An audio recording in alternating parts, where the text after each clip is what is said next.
ఇవాళ రోజున మీకు ప్రహ్లాదోపాఖ్యానాన్ని సప్తమ స్కంధంలోంచి వివరణ చేస్తాను అని చెప్పి ఉన్నాను. ప్రహ్లాదోపాఖ్యానం పరమ పవిత్రమైనటువంటి ఆఖ్యానం. అందులో ఎన్నో రహస్యాలు ఉన్నాయి. మీకు నేను మొన్న తృతీయ చతుర్థ స్కందములలో చెప్పేటప్పుడు ఒక విషయం చెప్పాను. ఆ జయ విజయులు ఇద్దరూ కూడా సనకసనందనాదుల పట్ల చేసినటువంటి అపచారము చేత శ్రీమన్నారాయణుని యొక్క శాపవశం చేత భూలోకమునందు అసురయోనిలో జన్మించి రాక్షసులై 3 జన్మలు ఎత్తిన తరువాత మళ్ళీ స్వామి తన యొక్క ఆ ద్వారపాలకుల యొక్క పదవిలోకి వాళ్ళని తీసుకుంటాను అని అభయం ఇచ్చాడు. వాళ్ళే హిరణ్యకశిపులుగా జన్మించారు. అందులో హిరణ్యాక్షుని యొక్క వృత్తాంతాన్ని, యజ్ఞవరాహమూర్తిగా స్వామి రావడాన్ని, ఆ భూమిని పైకెత్తడాన్ని మీకు ఒక రోజున వివరణ చేసి ఉన్నాను. ఆ హిరణ్యాక్షుని యొక్క అన్నగారు హిరణ్యకశిపుడు. హిరణ్యకశిపుడు అంటే కనబడ్డదల్లా నాది అని అనుభవించాలనేటటువంటి బుద్ధి కలిగినటువంటి వాడు. అటువంటి హిరణ్యకశిపుడు ఆయనకి మళ్ళీ 4 కుమారులు కలిగారు. వాళ్లే ప్రహ్లాదుడు, అనుహ్లాదుడు, సంహ్లాదుడు, హ్లాదుడు అని 4 కుమారులు. ఆ ప్రహ్లాదుడికి ఒక కుమార్తె, ఆమె పేరు సింహిక. ఆ సింహిక యొక్క కుమారుడే రాహువు. ఆ రాహువే ఇప్పటికీ మనకి పాపగ్రహం కింద సూర్యగ్రహణం చంద్రగ్రహణంలో కనపడుతుంటాడు. ఆయన మేరువుకి అప్రదక్షిణంగా తిరుగుతుంటాడు. మన సత్యనారాయణ స్వామి వారి వ్రత కథలో విన్నారు కదా. అందుచేత ఆయన హిరణ్యకశిప సంబంధాన్ని పొంది ఉన్నవాడు. రాక్షసులందరూ కూడా దితి సంతానం. దితి సంతానము కనుక వాళ్ళని దైత్యులు అని పిలుస్తారు. అదితి యొక్క సంతానం అందరూ కూడా సురలు, అంటే వాళ్ళు దేవతలై ఉంటారు. 2 భార్యలు కశ్యప ప్రజాపతి యొక్క సంతతే. కానీ కశ్యప ప్రజాపతి యొక్క తేజస్సు చేత జన్మించిన, దితి వలన జన్మించిన వారు దైత్యులవుతారు. అదితి చేత జన్మించినటువంటి వాళ్ళు దేవతలవుతారు. దితి అంటే 2 చూస్తుంది. 2 చూడడం, ఒక ఈశ్వరతత్వాన్ని చూడలేకపోవడం కాబట్టి దైత్యులయ్యారు. అదితి అంటే 2 చూడదు, ఒకటే చూస్తుంది ఈశ్వరుణ్ణి, అందుకని వాళ్ళు దేవతలయ్యారు. అటువంటి స్థితిలో ఆ హిరణ్యాక్షుడు మరణించినటువంటి సందర్భంతో ప్రారంభం చేస్తున్నారు. ఆయన యొక్క భార్యలు, తల్లిగారైనటువంటి దితి, వీళ్ళందరూ విలపిస్తున్నారు హిరణ్యాక్షుడు మరణించాడు అని. ఏడుస్తుంటే హిరణ్యకశిపుడు వచ్చాడు అక్కడికి. నిజంగా హిరణ్యకశిపుడు చెప్పిన వేదాంతం వింటేనండి మనకు అనిపిస్తుంది, వీడు రాక్షసుడేమిటా, ఇలా ఎవరు చెప్పగలరు వేదాంతం అనిపిస్తుంది. రాక్షసులంటే ఎలా ఉంటారో కళ్ళకి కట్టినట్టు చూపిస్తారు మహర్షి. అది ఆయన గొప్పతనం.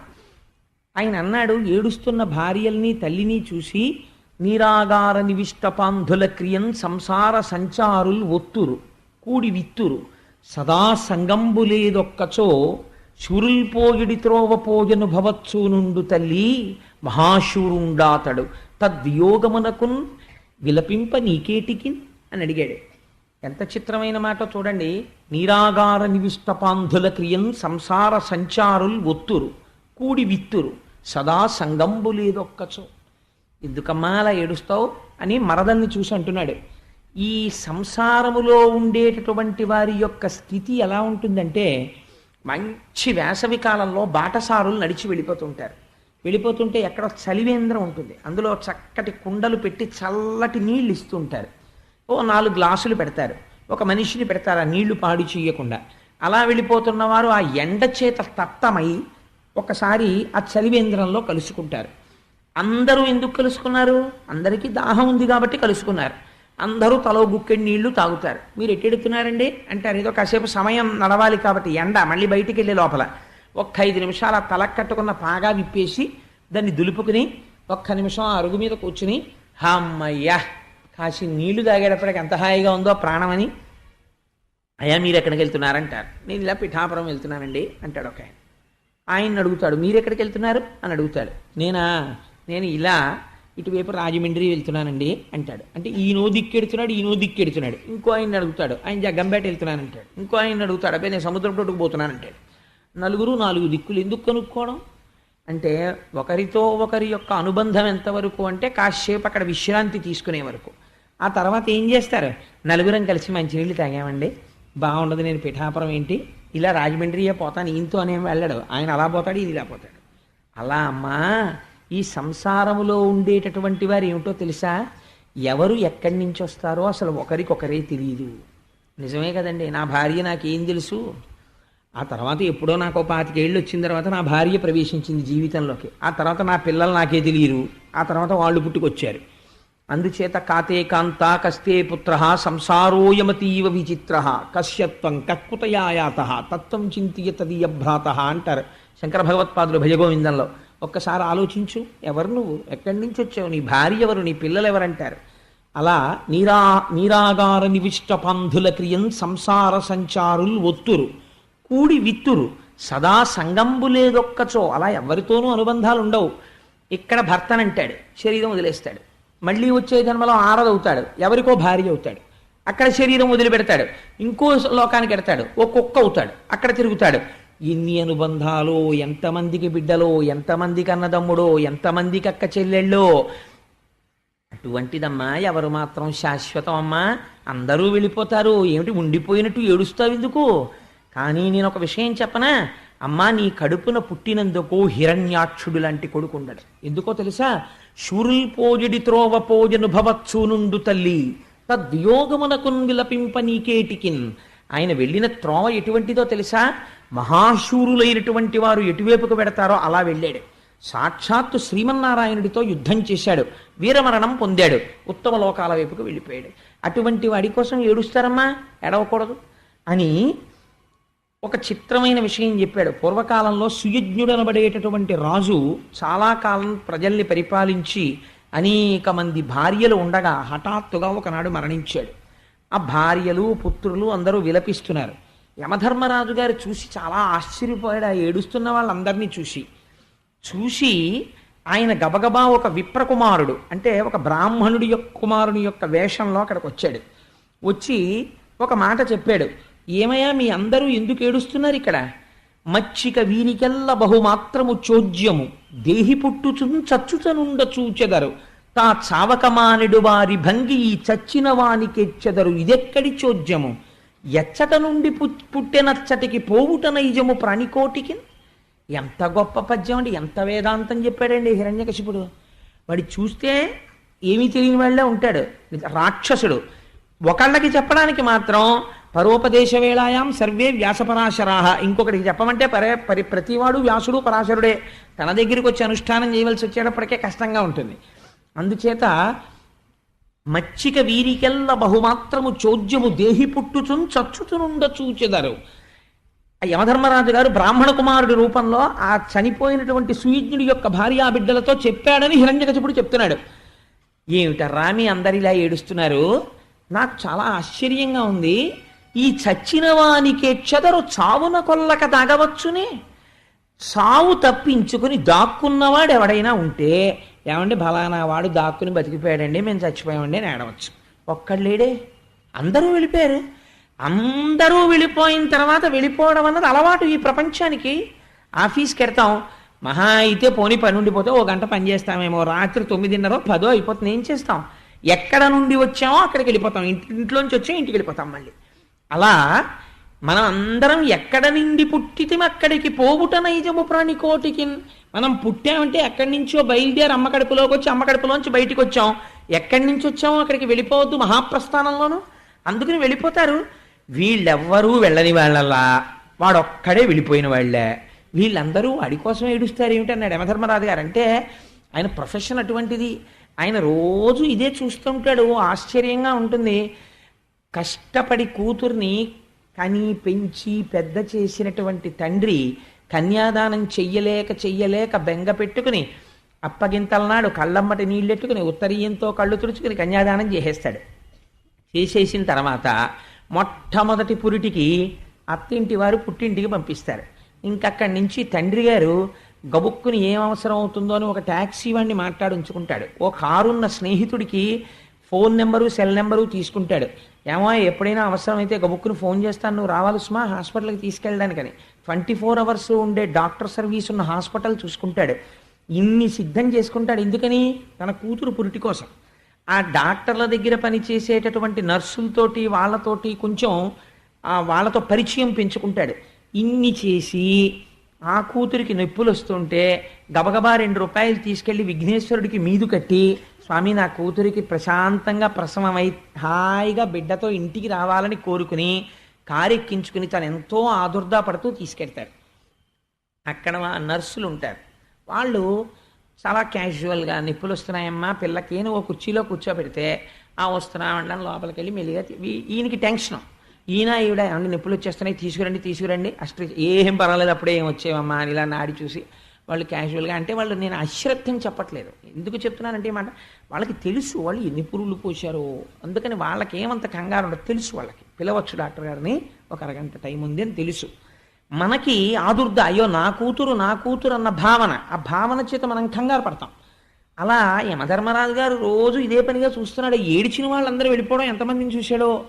ఇలా ఒరే మళ్ళీ మీరు ఎందుకురా ఏడుస్తుంటారు, మీరు ఉండిపోయేవాళ్ళు వెళ్ళిపోయినవాడా, పోనీ మీరు ఉండిపోయేట్టయితే మీరు ఏడవక్కర్లేదు, మీరు వెళ్ళిపోతారుగా, మరి మీరు ఎందుకు ఏడుస్తుంటారు ఇలాగా.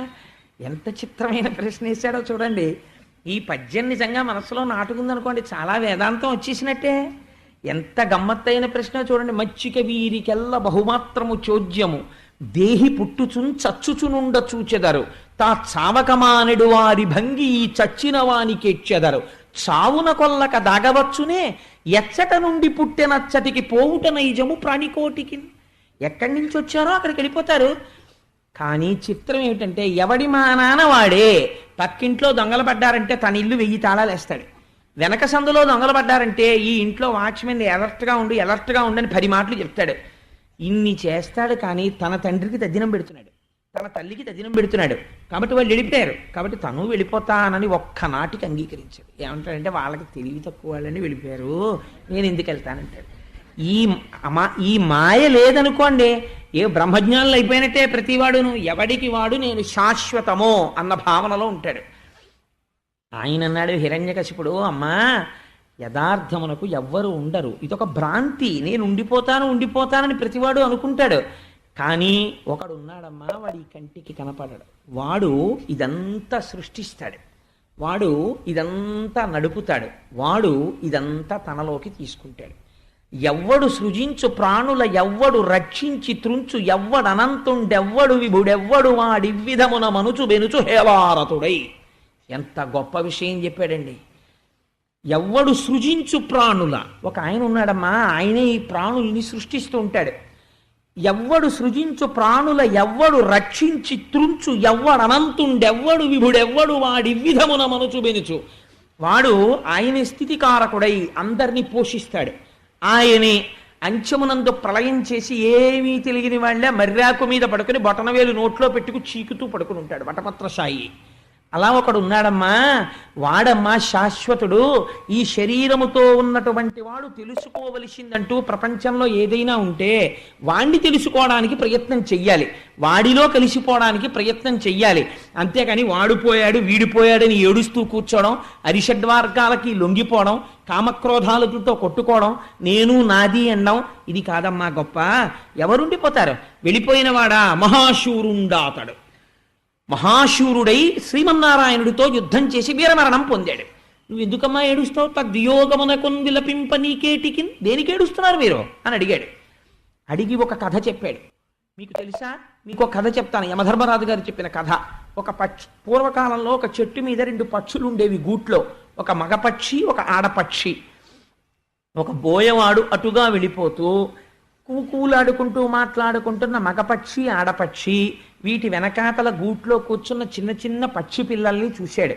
చూసి ఉండేలు బద్ద పెట్టి ఒక రాతితో ఆడపక్షి యొక్క గుండెల మీద కొట్టాడు. గిర్ర తిరుగుతూ ఆ పక్షి కింద పడిపోయింది. ఆ పడిపోయిన పక్షి యొక్క రెక్కలు వంచేశాడు, ఇంకా మళ్ళీ ఎగరకుండా వంచేసి బుట్టలో పడేసుకున్నాడు. చంపలేదు. ఆ బుట్టలోంచి వెదురుపేళ్ల కన్నాల్లోంచి ఆ బుట్ట వేసుకుని వెళ్ళిపోవడానికి తయారవుతున్నాడు. ఆ కన్నాల్లోంచి ఆడపక్షి నీరసపడిపోయి సొమ్మసిల్లి రెక్కలు వంగిపోయి చూస్తోంది భర్త వంక. ఆ భర్త అంటున్నాడు, మన ఇద్దరం కలిసి ఇంతకాలం సంసారం చేశాం, నువ్వు రోజు పిల్లల్ని పెంచి పెద్ద చేశావు, ఈ గుడ్లు పొదిగావు, నాకేమి తెలియదు సంసారం. రేపటి నుంచి పిల్లలు లేవగానే అమ్మేది అని అడుగుతాయి, నేను ఏమని సమాధానం చెప్పను. ఈ పిల్లలు ఆహారం కోసమని నోళ్లు తెరుచుకు చూస్తూ ఉంటాయి, నువ్వు లేని ఈ సంసారం నేను ఎలా చెయ్యను అని ఆ ఆడపక్షి వంక చూసి ఏడుస్తూ మాట్లాడుతున్నాడు. ఆడపక్షి వంక చూసి మాట్లాడుతూ మైమరచి ఉన్న మగపక్షిని చూసి బోయవాడు బాణం వదిలి దీన్ని కొట్టాడు, కింద పడి చచ్చిపోయింది. అది వెళ్ళిపోతోంది, తాను ఉండిపోతున్నాననుకున్న మగపక్షి రెక్కలు వంగిన ఆడపక్షి బతికే ఉంది, మగపక్షి చచ్చిపోయిందయ్యా. ఎవరి మరణం ఎక్కడొస్తుందో ఎవడికి తెలిసి, ఎందుకు వచ్చిన ఈ కబుర్లు, ఈశ్వరుడు గురించి ప్రార్థన చేయండి అన్నాడు వాడు. అంటే ఆశ్చర్యం ఏమిటో తెలుసా అండి, దితి హిరణ్యాక్షుడి భార్యలు ఊరట చెందారు. నిజమే, వెళ్ళిపోతారు జీవులు, ఎందుకు ఏడవడం అని వాళ్ళు ఇంట్లోకి వెళ్ళిపోయారు అంతఃపురంలోకి. ఈయన మాత్రం తపస్సుకు బయలుదేరాడు, బయటికి వచ్చాడు. తన దగ్గరుండేటటువంటి మంత్రి సామంతలు అందరినీ కూడా పిలిచాడు.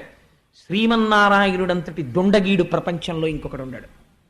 ఏం చేశాడో తెలుసా? చేతకానివాడు, పిరికివాడు. ఎక్కడో నీటిలోకి దిగి ఆ భూమండలాన్ని పైకెత్తుతుంటే నా తమ్ముడైనటువంటి హిరణ్యాక్షుడు కనబడ్డాడు. యుద్ధం చేసి గదతో కొట్టి నా తమ్ముణ్ణి సంహరించాడు. ఆ విష్ణువు మహామాయగాడు, ఎక్కడా దొరకడు. అతను ఉండే స్థానాలు కొన్ని ఉన్నాయి.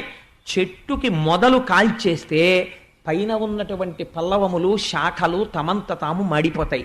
విష్ణు ఉండే స్థానాలు కొన్ని ఉన్నాయి. అవే బ్రాహ్మణులు, యజ్ఞయాగాది క్రతువులు, హోమములు, వేదము, ఆవులు, సాధుపురుషులు, ధర్మము, అగ్నిహోత్రము, ఇలాంటివి. ఇవి ఎక్కడ కనపడ్డా ధ్వంసం చేసేయండి. ఎవడైనా తపస్సు చేస్తే నరికవతల పారేయండి. ఎవడైనా వేదం చదువుకుంటూ ఉండే వాడిని చంపేయండి అనేసరికి ఈయన భటులందరూ వెళ్ళి లోకం మీద పడ్డారు. నేను అపారమైన తపశ్శక్తి సంపన్నుడనై ఈ 3 లోకములను నేను పరిపాలిస్తాను, విష్ణువన్నవాడు ఎక్కడ కనపడ్డా సంహరిస్తాను, నా ప్రతిజ్ఞ అని బయలుదేరి మందర పర్వత చర్యలలోకి వెళ్ళి తపస్సు మొదలుపెట్టాడు. ఎంత ఘోరమైన తపస్సు చేశాడంటే ఆయన యొక్క కపాల భాగంలోంచి ఆ తపోధూమము బయలుదేరింది. అది సమస్త లోకములను కప్పేస్తోంది. ఒంటి మీద చర్మము కాని, రక్తము కాని, మాంసము కాని, కొవ్వు కాని, మజ్జ కాని, శుక్ల కాని లేవు. లేకుండా అడవి చీమలన్నీ శరీరాన్ని పట్టుకుని పీక్కు తినేస్తున్నాయి. శుభ్రంగా అడవి ఈగల రక్తం నాకేసి తాగేశాయి. అస్థిపంజరం ఒక్కటే మిగిలింది. ఆ కపాలంలోంచి వస్తున్న తపోధూమం లోకాలన్నింటినీ వేడెక్కించేస్తోంది. ఇటువంటి పరిస్థితుల్లో దేవతలందరూ చతుర్ముఖ బ్రహ్మగారి దగ్గరికి వెళ్ళారు. అయ్యా, ఈ హిరణ్యకశిపుడి యొక్క ధూమము చేత మేమందరము తప్తమైపోతున్నాం, అందుచేత నువ్వు తొందరగా వెళ్ళి ఆయనకి దర్శనమిచ్చి ఏం కావాలో ఆయన అడిగి ఆయన కోరిక సిద్ధింప చేయవలసినది అన్నారు. హంసవాహనం ఎక్కి పక్కన దక్ష ప్రజాపతి, భృగువు మొదలైన వాళ్ళు కొలుస్తూ ఉండగా స్వామి హంసవాహనం మీద ఆరూఢుడై వచ్చి ఆ తపస్సు చేస్తున్న హిరణ్యకశిపుడి ముందుకు వచ్చి నిలబడ్డాడు. నిలబడి తన కమండలంలో ఉన్న మంత్రజలాన్ని తీసి పుట్టలు పట్టి వెదురు బొంగులు పెరిగిపోయినటువంటి హిరణ్యకశిపుని యొక్క శరీరం మీద చల్లాడు. వెంటనే అతనికి అపారమైన తేజస్సుతో కూడుకున్నటువంటి నవయవ్వనంతో కూడుకున్న శరీరం వచ్చింది. లేచి వచ్చి సాష్టాంగ దండ ప్రణామం చేసి చతుర్ముఖ బ్రహ్మగారిని స్తోత్రం చేశాడు. ఆయన అన్నాడు, నువ్వు దుస్సాధ్యమైన తపస్సు చేశావు, ఇటువంటి తపస్సు ఇతపూర్వం చేసిన వాళ్ళని నేను చూడలేదు. కాబట్టి నాయన హిరణ్యకశిప, నువ్వేం కోరుకుంటావో కోరుకో అన్నాడు. ఇప్పుడు ఈయనన్నాడు, ఇప్పటిదాకా ఏం చెప్పాడండి మరదలకిని తల్లిగారికిని, ఈ దేహం ఏముందమ్మా చచ్చిపోతుంది, భగవంతుణ్ణి తెలుసుకోవాలన్నాడు. ఇప్పుడు చతుర్ముఖ బ్రహ్మగారు కనబడితే అన్నాడు, గాలిన్ కుంభిని అగ్ని అంబుగల ఆకాశస్థలిన్ దిక్కులన్ రేలన్ ఘస్రములం తమప్రబల భూరిగ్రాహ వ్యాళాదిత్య రక్షో మృగ సమస్త్రాస్త్ర శస్త్రాళిన్ మృత్యువు లేని జీవనములోకాధీశ ఇప్పించవే అన్నాడు. ఎటువంటి స్థితి కావాలట? తనకి మృత్యు ఉండకూడదు. ఎవరి చేత మృత్యు ఉండకూడదు? గాలిన్ కుంభిని అగ్ని అంబువుల ఆకాశస్థలిన్ దిక్కులన్ రేలన్ ఘస్రములన్ తమప్రబల భూరిగ్రాహ రక్షో మృగ వ్యాళాదిత్య నరాది జంతు కలహవ్యాప్తిన్ సమస్త్రాస్త్ర శస్త్రాళిన్ మృత్యువు లేని జీవనములోకాధీశ ఇప్పించవే. గాలి చేత చచ్చిపోకూడదు, ఏ దిక్కు నుంచి వస్తున్న ప్రాణి చేత చచ్చిపోకూడదు, పైన చచ్చిపోకూడదు, కింద చచ్చిపోకూడదు, ఆకాశంలో చచ్చిపోకూడదు, భూమి మీద చచ్చిపోకూడదు, ఇంట్లో చచ్చిపోకూడదు, బయట చచ్చిపోకూడదు, ప్రాణం ఉన్న వాటితో చచ్చిపోకూడదు, ప్రాణం లేని వాటితో చచ్చిపోకూడదు, మృగముల చేత, పక్షుల చేత, యక్షుల చేత, గంధర్వుల చేత, కిన్నెరుల చేత, లేదా దేవతల చేత, అస్త్రముల చేత, శస్త్రముల చేత, మృగముల చేత, వీటి వేటి చేత పగలు కాని రాత్రి కాని వీటి వేటి చేత మరణము లేనటువంటి స్థితిని నాకు కటాక్షించు. చతుర్ముఖ బ్రహ్మగారు ఆశ్చర్యపోయారు. ఎప్పుడు రాశావురా ఈ పద్యం నువ్వు అని అడగాలి. ఎలా రాశావురా అసలు అంటే, ఇలా కాకుండా మృత్యు ఎలా వస్తుంది అసలు, మరి ఎట్నుంచి రాకూడదు. అందుకని గాలిని కుంభిని అగ్ని అంబువుల ఆకాశస్థలిన్ దిక్కులన్ రేలన్ ఘస్రములం తమ ప్రబల భూరిగ్రాహ రక్షో మృగ వ్యాళాదిచ్చ నరాది జంతు కలహవ్యాప్తిని సమస్త్రాస్త్ర శస్త్రాళి మృత్యువు లేని జీవనమానికు అని, నువ్వు చేసిన తపస్సు అటువంటిది, నేను ఇస్తానన్న వరం అటువంటిది, తథాస్తు ఇచ్చేశాను. కానీ ఒక్క మాట చెప్పాలనిపిస్తోందిరే, నువ్వు ఇంత వరం, ఇంత తపస్సు చేసి ఈ వరం పొందావు, కొంచెం క్షేమంగా ఉండడం నేర్చుకుని లోకం గురించి ఆనుకూల్యతతో మంచి నడువడితో ప్రవర్తించు సుమా అని చెప్పాడు. ఆయనకి అర్థమైపోయింది, వీడి వరం పుచ్చుకోగానే తను వెళ్ళిపోగానే ఏం చేస్తాడో ఆయనకి తెలిసి, ఆయనకి తెలియదేమిటండి అని హంసవాహనం ఎక్కి ఆయన వెళ్ళిపోయారు. వెళ్ళిపోగానే వీడు రాజధానికి వెళ్ళాడు. వెళ్ళి అందరినీ పిలిచాడు. ఒరే వరాలు పుచ్చుకుని వచ్చేసాను, ఇప్పుడు మనం ఏం చేయాలో తెలుసా, విష్ణు అన్నవాడు ఎక్కడున్నా పట్టుకోవాలి, పట్టుకుని సంహారం చెయ్యాలి, పైగా ఇంద్రుణ్ణి రాజ్యభ్రష్టుణ్ణి చెయ్యాలి, మన రాజ్యాల్ని పొందాలి, త్రైలోక్యాధిపత్యాన్ని పొందాలి. అందుకని మనం బయలుదేరదామని చెప్పి పెద్ద అసుర సైన్యాన్ని తీసుకుని ఇంద్రలోకం మీదకి యుద్ధానికి వెళ్ళాడు. అక్కడ ఇంద్రుడికి వార్త అందిపోయింది, ఈయనకి ఇన్ని వరాలు ఇచ్చేశారు చతుర్ముఖ బ్రహ్మగారని. ఎప్పుడైతే ఇన్ని వరాలు హిరణ్యకశిపుడు పొందాడని తెలిసిందో ఇంకా యుద్ధం ఎందుకు, అనవసరం కదా. అందుకని ఆయన ముందే ఏం చేశాడంటే, ఆయనకి ఎప్పుడు ఎమర్జెన్సీ కిట్ ఒకటి ఉంటుంది, ఎప్పుడు ఏమో ఎవడొచ్చేస్తాడో, ఎవడికి వరం వచ్చినా ముందు ఇంద్రపదవి మీదే ఉంటుంది దృష్టి. అందుకని గబగబా అస్తమానం క్యాంపులు వెళ్ళేటటువంటి ఉద్యోగం ఉన్న వాళ్ళ ఇంట్లో ఒక చిత్రమైన బ్రీఫ్ కేసు ఉంటుంది, మీరు చూశారో లేదో. ఒక పేస్టు, ఒక దువ్వెన్న, ఒక టంగ్ క్లీనరు, ఒక స్పేర్ బ్రష్, ఒక 2 జతల బట్టలు, ఒక టవలు, ఒక నాప్కిన్ తోటి ఒక బ్రీఫ్ కేసు అట్టి పెట్టుకుంటారు వాళ్ళు. ఏమో ఎప్పుడైనా వెళ్ళిపోవలసి రావచ్చు, గబాలను బ్రీఫ్ కేసులో పడేసుకొని టక్కన మూతేసేసుకొని వెళ్ళిపోతారు. ఒక ఏటీఎం కార్డు ఇలాంటివన్నీ ఉంటాయి. మనం వెళ్ళాలంటే 3 రోజుల ముందు కూర్చుని మానసికంగా ఏమేం కావాలో ఆలోచించుకుంటూ అన్నీ రాసుకుని అసలైంది రైలు టికెట్లు మర్చిపోయి వెళ్ళిపోతాం మనం. అందుకని ఎందుకనంటే అలవాటు లేని పని. కానీ అస్తమానం క్యాంప్ వెళ్ళేటటువంటి అవసరం ఉన్నవాళ్ళు చాలా జాగ్రత్తగా పెట్టుకుంటారు. అలా ఇంద్రుడు కూడా బహుశా అలా అలవాటు పడి ఉంటాడేమో. అందుకని ఏమో వచ్చేస్తున్నాడు హిరణ్యకశిపుడు, ఏమిటి వాడి మర్యాద అని అడిగాడు. వరాలు చాలా ఉన్నాయన్నారు. అయితే పదండి ఇంకెందుకు యుద్ధం, పోదాం పదండి అన్నాడు. మూటా ముల్లే సర్దేసుకున్నారు, ఖాళీ చేసేశారు. వీడు వచ్చాడు, వీడికి కండ కావరం, ఎవరిని కొడదామని చూస్తాడు వీడు. వీడికి యుద్ధం లేదు, తిన్నగా అంతఃపురంలో ప్రవేశించాడు. కానీ ఒక మాట మాత్రం అన్నారు భాగవతంలో, విశ్వకర్మ చేత నిర్మింపబడినటువంటి అమరావతిని చూసి హిరణ్యకశిపుడు తెల్లబోయేట. ఎంత గొప్పగా ఉందిరా అనుకున్నాడు. అమరావతిని స్వాధీనం చేసుకున్నాడు. ఇంద్రుడు కూర్చునే సింహాసనం మీద తాను కూర్చున్నాడు. దిక్పాలురందరూ ఇప్పటి వరకు ఇంద్రుణ్ణి సేవించేవారు, వాళ్ళందరినీ తన దగ్గర పెట్టుకున్నాడు.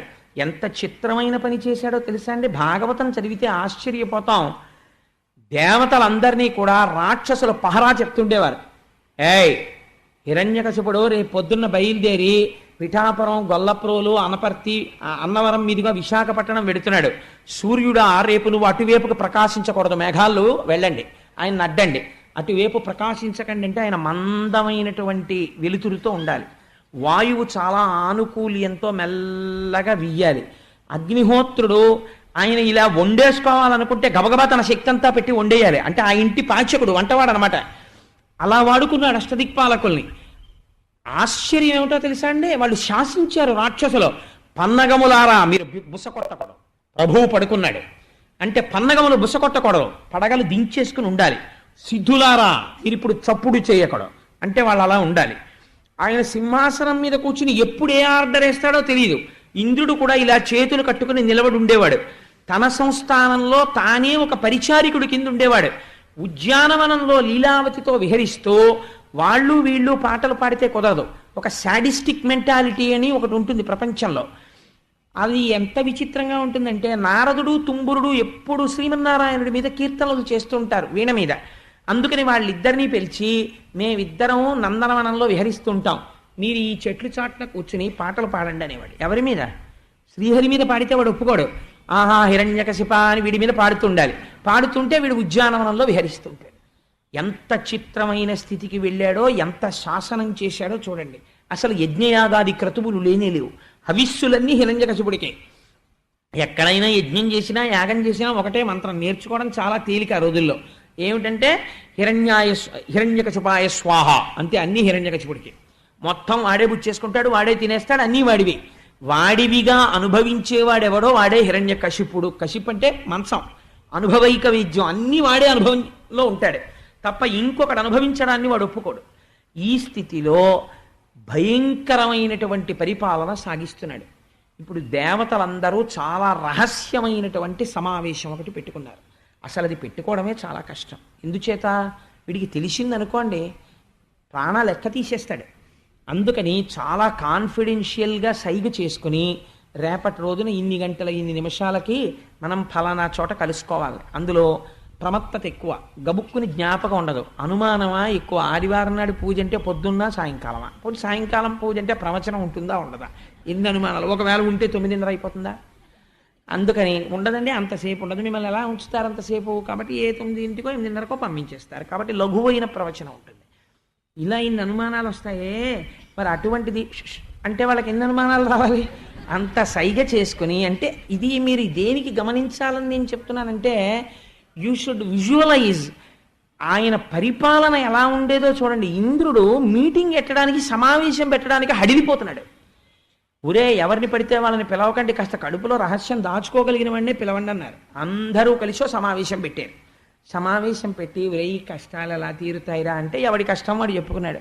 ఏం చెప్పమంటారండి, అగ్నిహోత్రుండని యజ్ఞయాగాది క్రతువుల్లో ఎంతో గౌరవించేవారు, ఋగ్వేదంలోనేమో నా గురించి మంత్రాలు చెప్పేవారు, ఇప్పుడేమో వాడు నన్ను పాచకుడు కింద వాడుకుంటున్నాడు. వాడికి ఎప్పుడన్నా చలేస్తే ఓ అగ్ని అంటే నేను ప్రజ్వరిల్లి వాడికి చక్కగా గోరువెచ్చగా ఉండేటట్టే నేను వెలగాలి, ఏమి నా కర్మ అని ఆయన. వీళ్ళందరూ ఇలా మాట్లాడుకుంటుంటే మన కష్టాలు తీరే మార్గం ఏమిటి అన్నారు. ఒక్కడే, మనకి ఎప్పుడూ కష్టాలు తీర్చేవాడు ఎవడు? ఒక్కడే ఉన్నాడు. అందుకని ఎవరికి డబ్బు లోటు వచ్చినా ఆఫీసులో వెంకటరత్నం గారే గుర్తొచ్చినట్టు. కాబట్టి ఏం చేయాలి? అందరూ కలిసి శ్రీమన్నారాయణుడినే ప్రార్థన చెయ్యాలి. అందరూ కలిసి శ్రీమన్నారాయణుడు, ఇప్పుడు వైకుంఠానికి వెడుతుంటే మధ్యలో ఎవరన్నా చూస్తే ప్రమాదం. కాబట్టి ఏం చేయాలి? ఇక్కడే కూర్చొని లోపల ప్రార్థన చెయ్యాలి ఆయన్ని. ఇది శ్రీమన్నారాయణుని యొక్క అనుగ్రహం అంటే. ఇది మీరు గుర్తుపట్టాలి. ఇప్పుడు వాళ్ళు కనీసం వైకుంఠం వేపుకి కూడా అడుగు వెయ్యలేరు.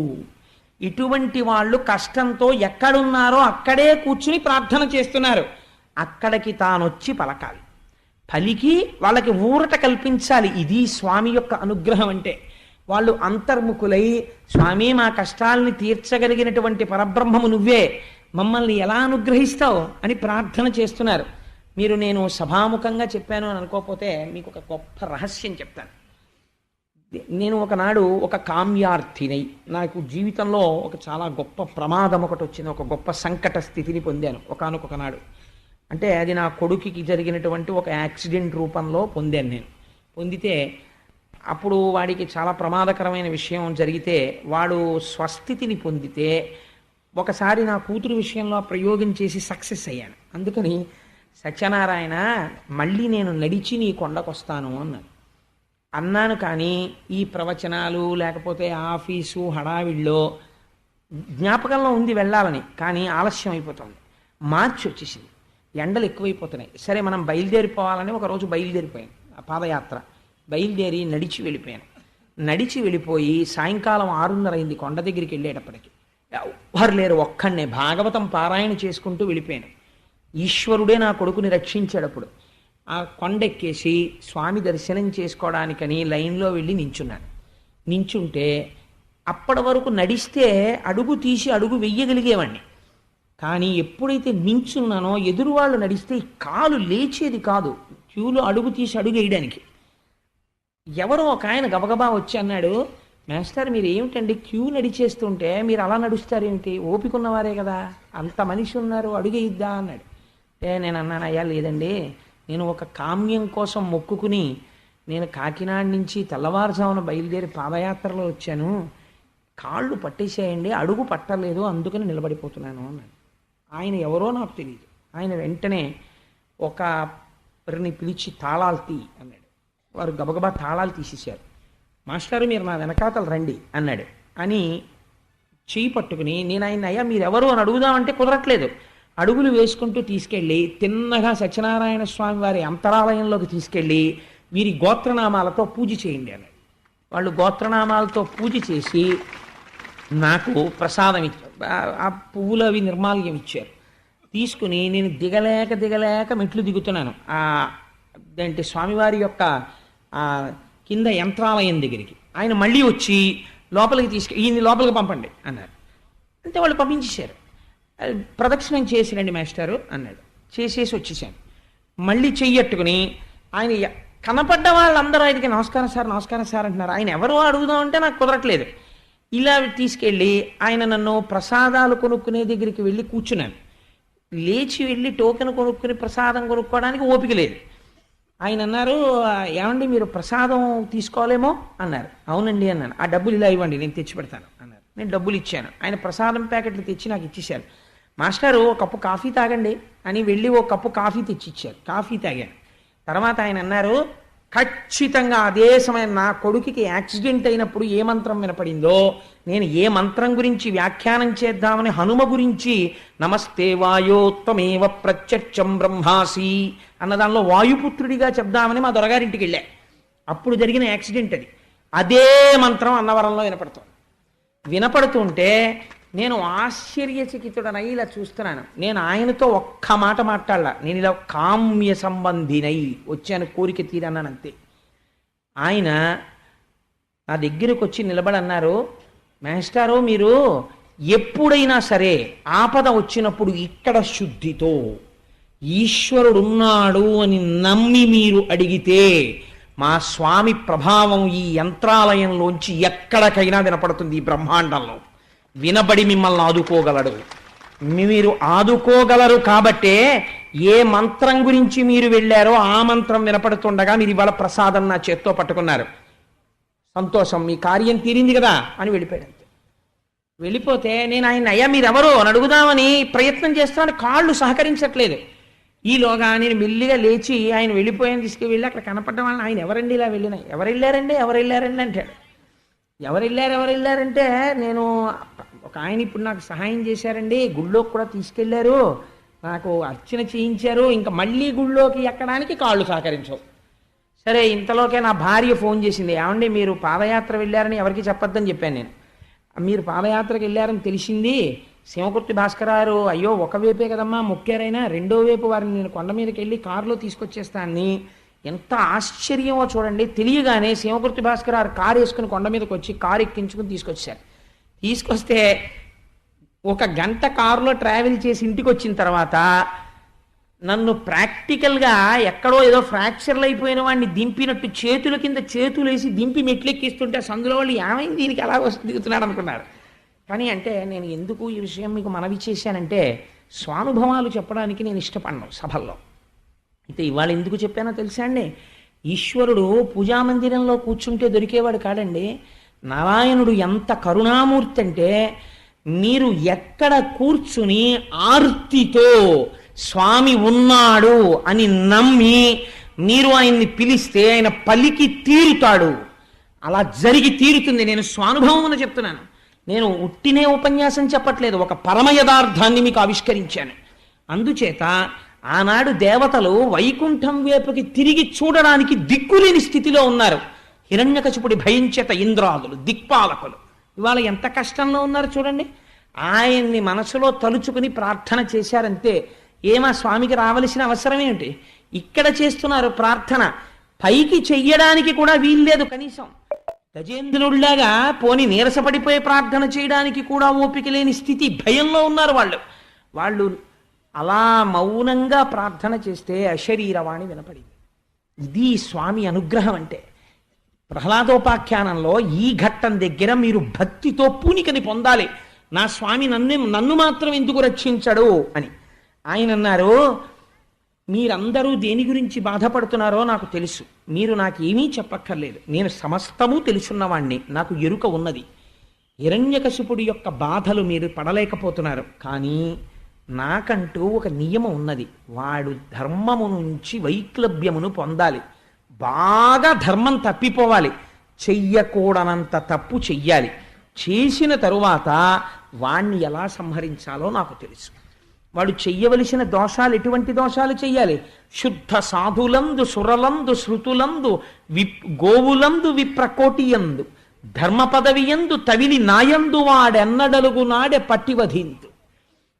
వాడు ఈ తప్పులు చెయ్యాలి. ఇవి మనుష్యులు ప్రత్యేకం జ్ఞాపకం పెట్టుకోవాలి. ఓహో, మనం వీటికి తప్పు చేస్తే ఫలితము అలాగే ఉంటుంది, వీటి పట్ల మర్యాదగా ఉంటే మన జీవితము అలాగే ఉంటుందని గుర్తు పెట్టుకోవలసినవి.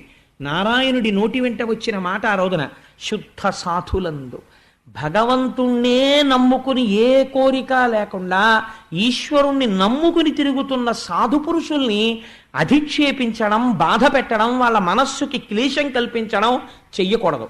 శుద్ధ సాధులందు సురలందు దేవతల పట్ల అపచారాలు కావాలని చెయ్యడం, దేవతలకి పేర్లు పెట్టడం, దేవతల్ని నిందించడం చెయ్యకూడదు. నీకు తెలిసినా తెలియకపోయినా ఒక నమస్కారం చెయ్యి. ప్రయత్నపూర్వకంగా దేవతల్ని అధిక్షేపించకూడదు. శుద్ధ సాధులందు సురలందు శృతులందు. శృతి అంటే వేదం. వేదమును ఎన్నడూ అధిక్షేపించి మాట్లాడకూడదు, వేదాన్ని తక్కువ చేసి మాట్లాడకూడదు, కాల్చేస్తుంది పాపం. శుద్ధ సాధులందు సురలందు శృతులందు గోవులందు విప్రకోటియందు. గోవుల్ని, ఆవుని ఎప్పుడూ బాధ పెట్టకూడదు. ఆవు పట్ల పరమ మర్యాదతో ప్రవర్తించాలి. గోవులందు విప్రకోటియందు, బ్రాహ్మణుల యందు గౌరవంతో ఉండాలి. గోవులందు విప్రకోటియందు ధర్మ పదవి యందు తెలిసి కూడా ధర్మం తప్పి మహాపాపాల్ని ఆచరిస్తూ ఉండడం. ధర్మ పదవి యందు నాయందు తవిలి నాయందు. చిట్ట చివరికి ఏ ఈశ్వరుడు నోరిచ్చి శక్తినిచ్చాడో ఆ ఈశ్వరుణ్ణి నింద చేస్తూ ఉండడం. ఆ ఈశ్వరుడి ప్రసాదం నేను తిననంటూ ఉండడం. ఎందుకండి గుళ్ళు గోపురాలు అంటూ ఉండడం. ఎక్కడున్నాడండి అంటూ ఉండడం. కష్టం వచ్చిన తరువాత నేల మీద పడి ఏడుస్తూ ఉండడం. ఎందుకు వచ్చింది ఇవన్నీ? కాబట్టి నీకు భద్రత కావాలనుకుంటే వీటి జోలికి వెళ్ళకో. ఆఖరణ ఏం చేస్తాడు? ఈ తప్పులు చేసి మనని ఎవడేం చేశాడులే అని అహంకారం పెరుగుతుంది. పెరిగి శుద్ధ సాధులందు సురలందు శృతులందు గోవులందు విప్రకోటియందు ధర్మ పదవియందు తవిలి నాయందు వాడెన్నడలుగు. ఎప్పుడో అప్పుడు ఈ అపచారాలు చేస్తాడు. కళ్ళు మూసుకుపోయాయి కాబట్టి అప్పుడు వాడిని పట్టి వ్యధింతు, వాడిని పట్టుకు చంపేస్తా. అలా ఇలా కాదు. ఇన్ని వరాలు ఉన్నాయనుకుంటున్నాడు కదా, చూద్దురుగాని ఎలా చంపుతానో. మామూలుగా చంపను, ఎలుకని పాము పట్టినట్టు పట్టుకు చంపేస్తాను, మీరు చూద్దురుగాని అని స్వామి ప్రతిజ్ఞ చేశాడు. అంతే. వీళ్ళందరికీ ఉత్సాహం వచ్చేసింది.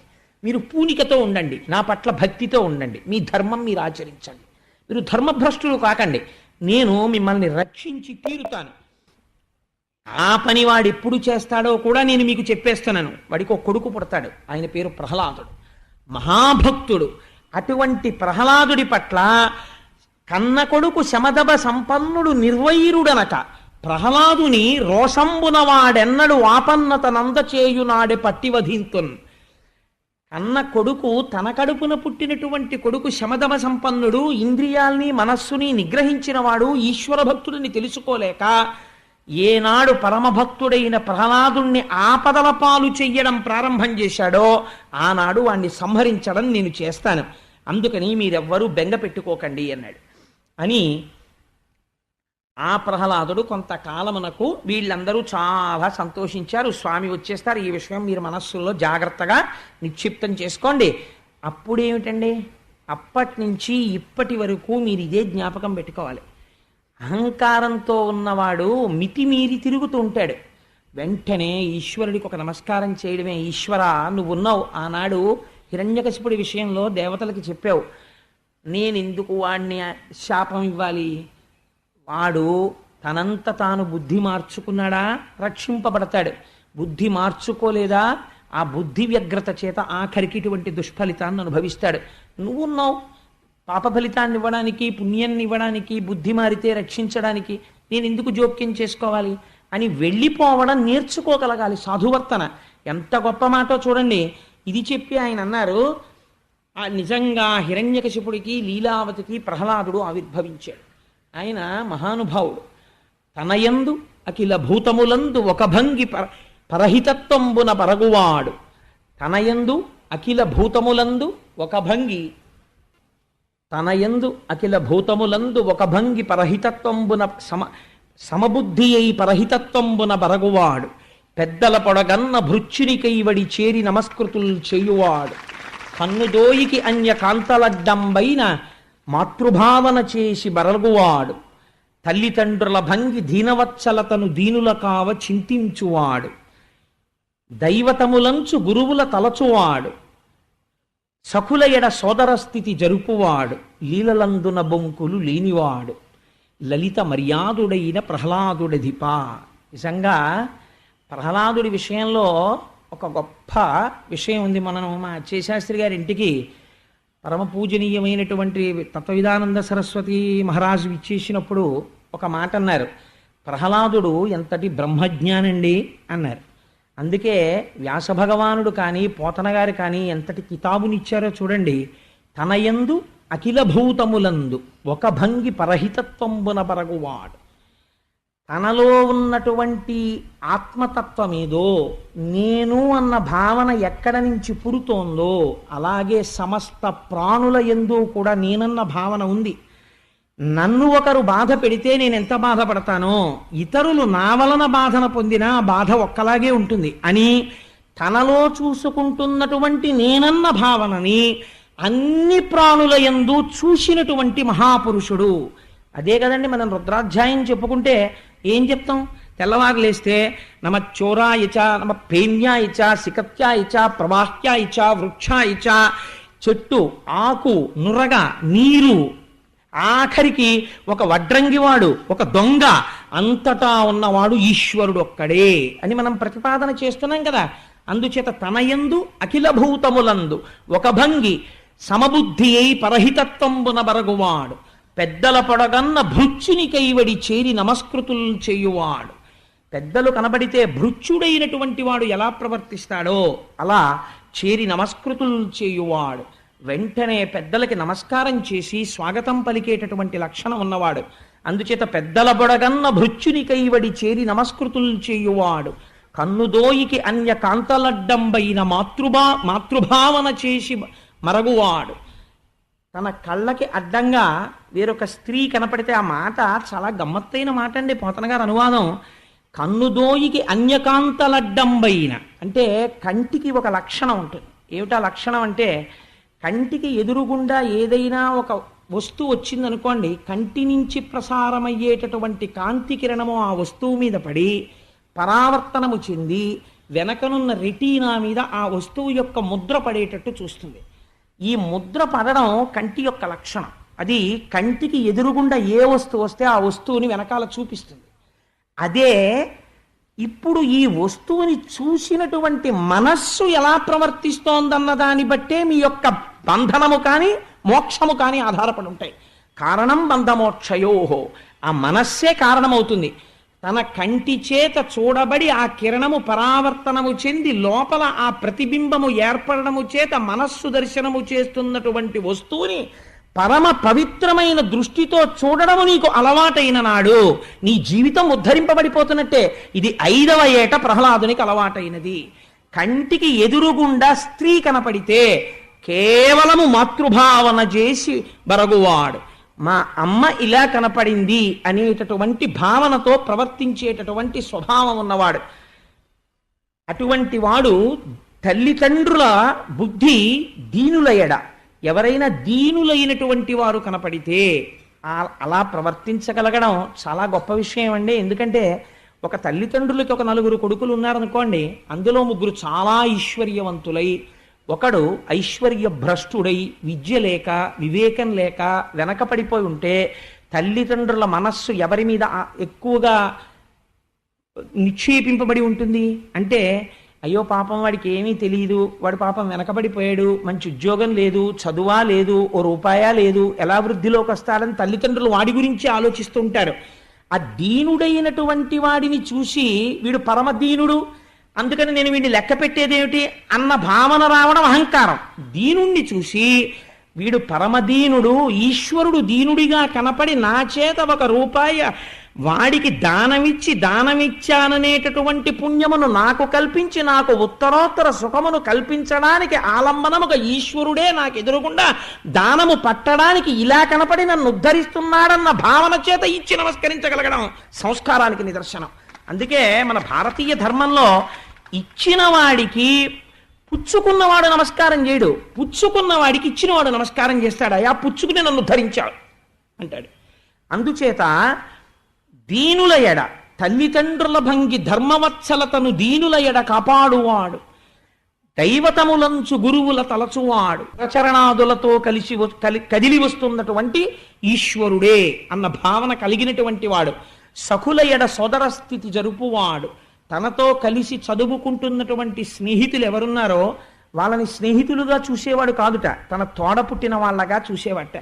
సఖుల ఎడ సోదర స్థితి జరుపువాడు, లీలలందున బొంకులు లేనివాడు, తను ప్రహ్లాదుడు పుట్టినదాదిగా అబద్ధమాడినటువంటి సంఘటన ఒక్కటి లేదు. ఎప్పుడు అటువంటి సంఘర్షణతో కూడిన వాతావరణంలో తండ్రి హిరణ్యకశిపుడు, ఉన్నది రాక్షస రాజ్యం, గురువులు చండామర్కులు, ఉన్నది రాక్షస విద్యార్థులు, ఇటువంటి వారితో కలిసి ఉన్నటువంటి వాడు ఒక్కనాడు అబద్ధమాడింది లేదు. లీలలందున బొంకులు లేనివాడు, అన్నిటికన్నా ధైర్యం దేనికి ఉండాలో తెలుసా అండి? సత్యం మాట్లాడడానికే ఉండాలి. అసత్యం మాట్లాడడానికి ధైర్యం ఎందుకండి? పిరికితనం ఉంటే చాలా అసత్యం మాట్లాడచ్చు. అందుచేత లీలలందున బొంకులు లేనివాడు, లలిత మర్యాదుడైన ప్రహ్లాదుడధిప, అంతటి మర్యాద కలిగినటువంటి వాడు ప్రహ్లాదుడు. అటువంటి ప్రహ్లాదుడు గురించి ఎంత గొప్ప పద్యాన్ని ఇచ్చారంటే, నిజంగా పోతన గారు ఎంత గొప్ప పద్యాన్ని శ్రీమన్నారాయణుడు ఆయన గుణముల గురించి ఆవిష్కరించాడంటే, గుణనిధియకు ప్రహ్లాదుని గుణములనేకములు కలవు, గణుతింప గురుకాలమునన్ గణితింప నశక్యములు, ఫణిపతికి బృహస్పతికి భాషాపతికి. సాధారణంగా కబీర్ రాజ్ గారు శ్రీమన్నారాయణుడు గురించి ఓ మాట అన్నారు, ధరతీ సబ్ కాగజ కరవు లేకిని సబ్ బనరాయ్ సాత్ సమందికి మసికరవు హరిగుణ లిఖాన జాయ్ అన్నారు. నేను ఈ భూమండలాన్నంతటినీ ఒక కాగితంగా మార్చుకుని, ఈ భూమండలం మీద ఉన్న అరణ్యాలలో ఉన్న చెట్లనన్నింటినీ కలంగా మార్చుకుని, 7 సముద్రాల్ని సిరాగా మార్చుకుని, నేను శ్రీహరి యొక్క గుణములను వ్రాయడం మొదలు పెడితే ఇవేవీ సరిపోలేదు అన్నారు. అటువంటి శ్రీమన్నారాయణుడు ప్రహ్లాదుడు గురించి వచ్చేటప్పటికంటారు, గుణనిధియగు ప్రహ్లాదుని గుణములనేకములు కలవు, గురుకాలమునన్ గణుతింప నశక్యములు. ప్రహ్లాదుడి గుణాలు ఇన్ని అన్నీ అని చెప్పడం కుదరదు. పుట్టినది రాక్షస జాతిలో, కానీ గణుతింప నశక్యములు. ఎవరు చెప్పలేరు అంటే, ఫణిపతికి బృహస్పతికి భాషాపతికి, 1000 పడగలు కలిగినటువంటి ఆదిశేషుడు ప్రహ్లాదుడి యొక్క గుణములను చెప్పలేడు. బృహస్పతికి, దేవగురువైనటువంటి బృహస్పతి చెప్పలేడు.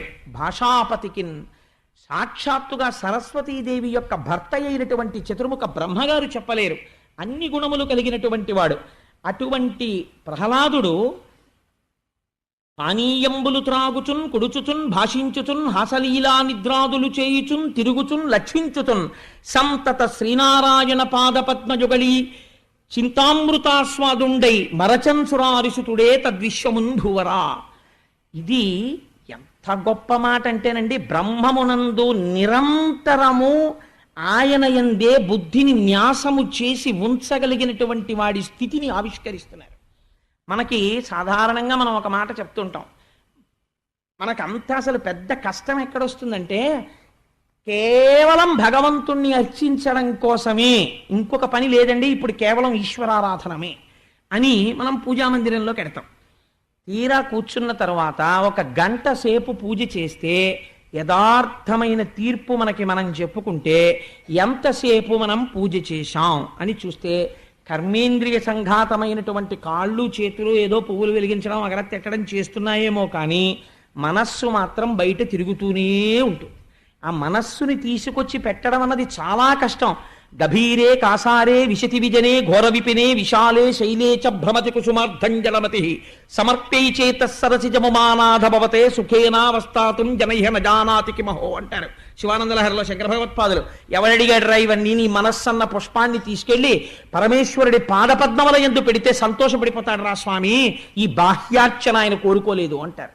అందుచేత ఎటువంటి మహానుభావుడు ఆయన అంటే, పానీయంబులు త్రాగుచున్, కుడుచుచున్, భాషించుచున్, హాసలీలా నిద్రాదులు చేయుచున్, తిరుగుచున్, లక్షించుచున్, సంతత శ్రీనారాయణ పాద పద్మయుగళీ చింతామృతాస్వాద సంధానుండై మరచన్ సురారిసుతుడే తద్విశ్వమున్ భూవరా. ఎంత చిత్రమో చూడండి. మనకి ప్రతిబంధకాలు ఇవన్నీ. ఈశ్వరుణ్ణి ఆరాధన చేయడానికి ఏదో కాస్త కాఫీ తాగాలి కదండి, అందుకని tea break, coffee break, tiffin తింటే ఈశ్వరుడు అక్కర్లేదు, అన్నం తినేటప్పుడు ఈశ్వరుడు అక్కర్లేదు, ఆఫీస్కి వెళ్ళినప్పుడు ఈశ్వరుడు అక్కర్లేదు, అగ్నికార్యం చేసేటప్పుడు ఈశ్వరుడు అక్కర్లేదు, మనకి ఈశ్వరుడి కోసం కూర్చున్నప్పుడు ఈశ్వరుడి దగ్గర మనసు ఉండదు, కాబట్టి ఇంకా మనం చేసింది ఏముంటుంది అసలు? పూజ ఏమీ ఉండదు. కానీ ఆయన అంటున్నారు ప్రహ్లాదుడి స్థితి ఏమి అంటే పానీయంబులు త్రాగుచున్, నీళ్లు తాగుతూ ఈశ్వరుణ్ణి చూసేవాడు. ఎలా చూసేవాడు? అలా ఎలా కుదురుతుందండి అని మీకు అనుమానం రావచ్చు. లింగ పురాణంలో వ్యాసుడు ఒక అద్భుతమైన మాట అంటాడు. సంజీవనం సమస్తస్య జగత సలిలాత్మిక భవయిత్యుచ్యతే మూర్తిర్భవస్య పరమాత్మనః అంటాడు.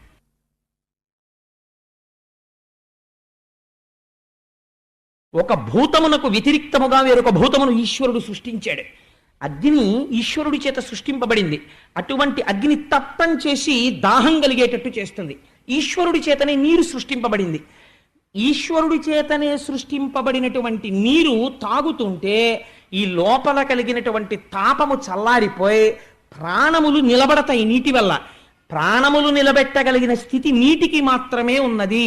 ఒక ఆయన మూర్ఛ వచ్చి పడిపోయాడు అనుకోండి, నీరసం వచ్చి, ఆయనకి గబగబా తీసుకొచ్చి అన్నం తీసుకొచ్చి మొహం మీద కొట్టరు, నీళ్లు కొడతారు. ఆయనకి స్పృహ రాగానే తీసుకొచ్చి కాస్త కూర అన్నమో పప్పు అన్నమో పెట్టరు, కాసిన నీళ్లు పట్టిస్తారు. సంజీవనం సమస్తస్య జగత సలిలాత్మిక, నీటి రూపంలో ఉండి ఈశ్వరుడు బ్రతికిస్తున్నాడు. ఆ నీటి వంక చూడగానే మీకు ఆ కృతజ్ఞతాభావము కలిగి బ్రహ్మాండమునందు ఈశ్వరుడి చేత సృజింపబడినటువంటి జలములు ఈ ఈశ్వరుడి చేత సృష్టింపబడినటువంటి పిండాండమునందు ప్రవేశించి ఈ తాపమును చల్లార్చి దీనిని నిలబెట్టి శరీరం అద్యంకులకిది ధర్మసాధనం అంటాడు కాళిదాసు. ఈ శరీరము ధర్మబుద్ధితో ఈశ్వర కైంకర్యము చేసుకోవడానికి వీలుగా ఈశ్వరుడు నిలబెడుతున్నాడు అన్న భావనతో మీరు నీరు తాగారనుకోండి, అప్పుడు మీరు పానీయంబులు త్రాగుచు నీళ్లు తాగుతూ మీరు ఈశ్వరార్చన చెయ్యలేదు. ఇక్కడ మీరు రమిస్తున్నారా లేదా? అలా ప్రతి విషయంలో పానీయంబులు త్రాగుచున్ కుడుచుచున్ భాషించుచున్ హాస లీలా నిద్రాదులు చేయుచున్ తిరుగుచున్ లక్షించుచున్. శంకరాచార్యులు వారు అంటారు సౌందర్యలహరిలో, జపో జల్పశిల్పం సకలమపి ముద్రా విరచన గతి ప్రాదక్షిణ్యాక్రమణమశనాజ్జాహుతి విధి అంటారు. లోపల బ్రహ్మముతో నిరంతరము అనుసంధానమును పొంది రమించిపోతున్నటువంటి యోగి పురుషుడు చెయ్యెత్తిలా అంటే అది ముద్రైపోతోంది. ఆయన తింటే అగ్నికార్యం అయిపోతోంది, పడుకుంటే సమాధి అయిపోతుంది. నిద్రా సమాధి స్థితి సంచార పదయో ప్రదక్షిణ విధి స్తోత్రాన్ని సర్వాగిర యజ్జత్ కర్మ కరోమి తత్తదకిలం శంభో తవారాధనం అంటారు శంకర భగవత్పాదులు. లోపల ఈశ్వరుణ్ణి పెట్టుకుని వివేకానందుడు అంటాడు, పూజా మందిరంలో చచ్చిపోవాలని ఎందుకు కోరుకుంటావు? పూజా మందిరంలో చచ్చిపోవాలని కోరుకోకు. ఇక్కడ ఈశ్వరుణ్ణి పెట్టుకుని అంతటా ఈశ్వరుణ్ణి చూస్తూ ఈశ్వరుడు ఎందు పడిపో. అది నీకు మోక్షస్థితి. అంతటా ఈశ్వరుణ్ణి చూడగలిగినటువంటి లక్షణము రావాలి.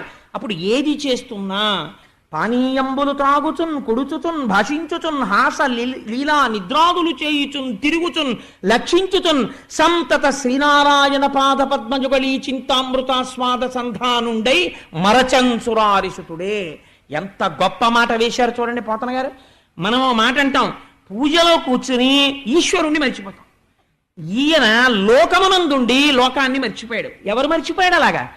ఆయన జన్మచేత బ్రాహ్మణుడు కాదు, తపస్సు చేసిన మహర్షి కాడు, లేకపోతే స్వయంభోమనువుల చతుర్ముఖ బ్రహ్మగారి యొక్క మానసిక సృష్టి కాడు. ఎవరైనా సురారిసుతుడే, ఒక రాక్షసుడి కొడుకు ఈ స్థితిని పొందాడు. సురారిసుతుడే తద్విశ్వమున్భూవరా, ఈ విశ్వమును మరిచిపోయాడు. మరి దేని యందు రమిస్తున్నాడు? ఈ విశ్వమును నిర్మించిన విశ్వేశ్వరుడు యందు రమిస్తున్నాడు. అంటే మాయని విడిచిపెట్టాడు, మాయని దాటి పరబ్రహ్మమునందు రమిస్తున్నటువంటి మనస్సు కలిగిన వాడై ఉన్నాడు. అంటే తానే పరబ్రహ్మమై నిలబడ్డాడు. బ్రహ్మవిద్ బ్రహ్మైవ భవతి, ఈనాడు తానే బ్రహ్మమై ఉన్నాడు. ఇటువంటి స్థితిని ప్రహ్లాదుడు పొంది ఉన్నాడు. అటువంటి స్థితిలో ఉన్నటువంటి వాడు ఆయనని ఇలా ఉండి ధ్యానం చేసుకుంటూ ఎప్పుడూ భగవంతుణ్ణి అనుభవిస్తూ ఆనందంతో ఉంటే హిరణ్యకశిపుడికి చూసి ఆశ్చర్యంగా ఉండేది. రామకృష్ణ పరమహంస తెల్లవారి నిద్ర లేవగానే మంచం నుంచి కాలు కింద పెడుతూనే తల నేలకేసి కొట్టుకుని ఏడుస్తూ ఉండేవారు. ఎందుకలా ఏడుస్తున్నావయ్యా అని అడిగాడు మేనల్లుడు. నా జీవితంలో ఇంకొక రోజు వెళ్ళిపోయింది. ప్రత్యాయాంతికతాహ పునర్న దివసాహ కాలో జగద్భక్షక, ఈశ్వరుడు తినేశాడు కాలాన్ని. కానీ నాకు అమ్మవారి దర్శనం అవ్వలేదు, ఒక జీవితంలో ఆయుప్రమాణం అయిపోతోంది అని ఆయన ఏడ్చారు. బయటవాడికి ఎలా కనపడతారు? లోకం అంది రామకృష్ణ పరమహంసకి పిచ్చెక్కింది అంది. ఎందుకని? ఆయన యొక్క మనస్థితిని అర్థం చేసుకోలేని వాడికి అవతల వాడు పిచ్చివాళ్ళ కనపడ్డారు. అందుకని ప్రహ్లాదుని చూస్తే హిరణ్యకశిపుడు ఏమనుకుంటున్నాడు? ఏమిటో హాయిగా కనపడ్డ వాళ్ళందరినీ హింస చేయడం, బాధ పెట్టడం, వాడి దగ్గర ఎత్తుకురావడం, వీడి దగ్గర ఎత్తుకురావడం, ఇలాంటి పనులు చేయకుండా ఏమిటో జడుళ్ళ అలా కూర్చుంటాడు, ఏమిటో తనలో తాను నవ్వుకుంటూ ఉంటాడు, కళ్ళు మూసుకుని ఉంటాడు, ఏమిటో ధ్యానం చేస్తూ ఉంటాడు, ఓ చదువుకోడు, ఓ పుస్తకం పట్టుకోడు. వీడు రేపు పొద్దున్న సింహాసనానికి ఉత్తరాధికారి ఎలా అవుతాడు, ఎలా కూర్చుంటాడు, ఎలా పరిపాలన చేస్తాడు, రాక్షసుల్ని ఎలా సుఖపెడతాడు. రాక్షసుల్ని సుఖపెట్టడం అంటే ఏం చేయాలి? దేవతల్ని, బ్రాహ్మణుల్ని, యజ్ఞాల్ని, యాగాల్ని, గోవుల్ని, ధర్మాన్ని, అగ్నిహోత్రాన్ని, లోకాన్ని బాధ పెట్టాలి. ఈ బాధ పెట్టడం చేత కాని వాడు ఎలా రక్షిస్తాడు రాక్షసుల్ని అని బెంగ పెట్టుకుని శుక్రాచార్యుల వారి కొడుకులైనటువంటి చండ అమర్కులనే వాళ్ళని పిలిచాడు. పిలిచి, అయా మీ భృగు వంశం మా రాక్షస జాతికి ఎప్పటి నుంచో ఉద్ధరిస్తోంది. మా బిడ్డడైనటువంటి ప్రహ్లాదుడు జడుడిగా తిరుగుతున్నాడు. ఎలా కనపడ్డాడో చూడండి హిరణ్యకశిపుడికి. ఇంతటి భగవద్భక్తుడు జడుడిలా కనపడ్డాడు. అనవసరంగా సంఘం పెట్టుకుని చంద్రశేఖర పరమాచార్య స్వామి అంటారు, వాక్ అన్నది కేవలము ఈశ్వరుడు మనుష్యుడికి మాత్రమే ఇచ్చిన వరము, దాన్ని దుర్వినియోగం చెయ్యకు. మాట్లాడితే భగవంతుడి గురించి మాట్లాడు, అన్యమైన మాటలు మాత్రం తగ్గించు అంటారు. అలా తాను ఎక్కువ మాట్లాడకుండా ఈశ్వరుడు యందు రమించేటటువంటి ప్రహ్లాదుడు అతిగా మాట్లాడేటటువంటి హిరణ్యకశిపుడికి జడుడిలా కనబడ్డాడు. అందుకుని గురువుల్ని పిలిచి అన్నాడు, వీడికో నీతి శాస్త్రమో, ధర్మశాస్త్రమో, కామశాస్త్రమో బోధ చేయండి. బోధ చేస్తే వీడి ఎందుకు కొంచెం కదలిక వచ్చి 4 విషయాలు తెలుసుకుని వీడు 10 మందిని పీడించడం నేర్చుకుంటే నా తర్వాత సింహాసనం మీద కూర్చోవడానికి కావలసిన యోగ్యత కలుగుతుంది. అందుకని వీడికి కావలసినటువంటి నీతి బోధ చెయ్యండి. మీరు మా హృదయం ఎరిగిన వారు, మా వంశమును రక్షించిన వారు, ఎన్నోసార్లు మాకు విజయములను కట్టబెట్టిన వారు, అందుకని మమ్మల్ని అనుగ్రహించమని ఆ ప్రహ్లాదుణ్ణి తీసుకెళ్లి చండ అమర్కులకు అప్పచెప్పారు. పోతన గారు అంటారు, రాజాంతపుర ప్రాంగణమునందే ఒక గొప్ప విద్యాభవనం ఒకటి ఉండేది ఆ రోజుల్లో. అందులో వీళ్ళని నేర్పుతుండేవారు. చిత్రం ఏమిటో తెలుసా అండి? అన్నిటికన్నా రక్షణలు ఎక్కడ ఎక్కువ ఉండేవంటే అక్కడే ఎక్కువ ఉండేవి. ఎంత ఎత్తుగోడలు ఉండేవంటే ఇవాల్టి రోజున బహుశా చాలా స్ట్రిక్ట్ హాస్టల్ అనొచ్చేమో, ఎట్టి పరిస్థితుల్లోనూ పిల్లలు బయటికి వెళ్ళడానికి వీల్లేదు. ఏమిటి భయమో తెలుసా అండి? గభాలన వీళ్ళు బయటికి వెడితే, ఏ పిక్నిక్కో వెడితే ఏ నారదుడో వచ్చి మనసు పాడు చేసేస్తే వీళ్ళందరినీ కూర్చోబెట్టుకుని, అందుకని వాడికి చాలా భయం. తర్వాతి తరంలోంచి రావాలి రాక్షస బుద్ధి. అందుకని పిల్లల మనస్సులు పాడు చేయాలి. పిల్లల మనస్సులు పాడు చేసి పిల్లల్లో హింసాతత్వాన్ని ప్రోధి చేసేటటువంటి వాళ్ళ తత్వం హిరణ్యకశిపుడి యొక్క తత్వమే. అందుకని అటువంటి పాఠశాలా ప్రాంగణాన్ని నిర్మాణం చేసి చండ అమర్కుల్ని దానికి అధికారులుగా నియోగించాడు. అక్కడికి తీసుకెళ్లి ప్రహ్లాదుణ్ణి కూర్చోబెట్టాడు. కూర్చోబెడితే ఒక చిత్రమైన పని చేస్తుండేవాడు ప్రహ్లాదుడు. గురువులు ఏం చెప్తున్నారో అవి ఏకసంతాగ్రాహి. వాళ్ళు ఇలా చెప్పగానే ఆయన మేధస్సులో పట్టుకునేవాడు. కానీ తాను మాత్రం మళ్ళీ బదులు చెప్పేవాడు కాదు, ఏమీ మాట్లాడేవాడు కాదు.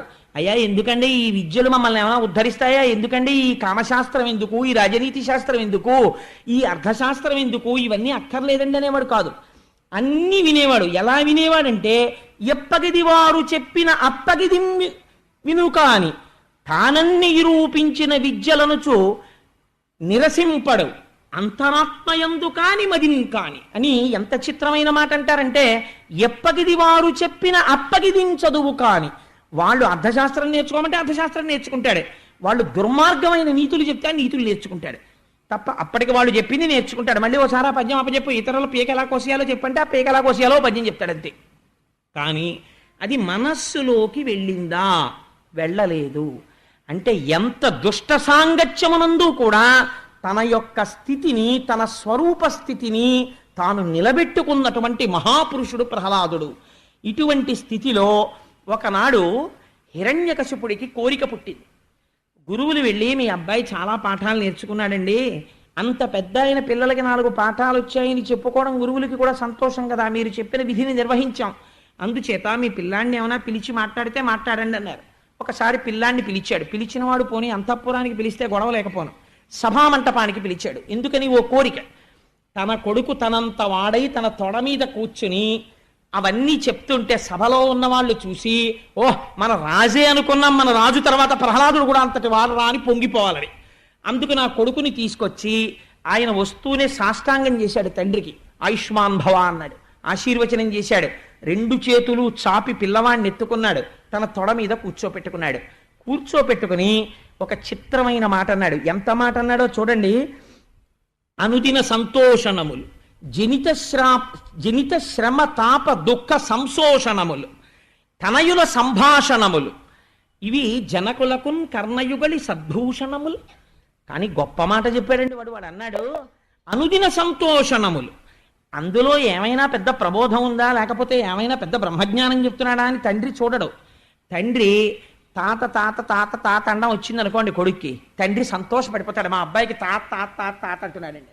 కొన్నాళ్ళు పోయిన తర్వాత వాడికి నాన్న అండం వచ్చింది అనుకోండి, అంత ఆఫీస్ నుంచి ఇంటికి వచ్చి కూర్చోబెట్టుకుని ఏది అను అంటే నాన్న అన్నాడు అనుకోండి, పొంగిపోతాడు. ఎంత గొప్ప మాట చెప్పారో చూడండి. అనుబంధాలు ఎంత చిత్రంగా ఉంటాయంటే, అనుదిన సంతోషణములు జనిత శ్రమ తాప దుఃఖ సంశోషణములు. ఎంత అలిసిపోయిచ్చిన వాడికి కూడా కొడుకుని తొడ మీద కూర్చోపెట్టుకుని వాడు రెండు కొత్త మాటలు పలికితే పొంగిపోయి వాడిని ముద్దులు ఇట్టేసుకుని మా అబ్బాయికి ఎన్ని వచ్చేసాయో అంటుంటాడు. అందుకని జనకునకున్ కర్ణయుగలి సద్భూషణములు. కొడుకుల మాటలు తండ్రులకి చెవులకు పెట్టుకున్న ఆభరణాల్లా ఉంటాయి రా అబ్బాయి. అందుకని ఏది వాడికి ఋషులు చెప్పిన మాటలు, వేదము ఇలాంటివి బాగా ఉండవు. రాక్షస బుద్ధితో కూడుకున్న మాటలు వాడికి చాలా తృప్తిగా ఉంటాయి. తన కొడుకు అవి నేర్చుకున్నాడని ఆయన అనుకున్నాడు.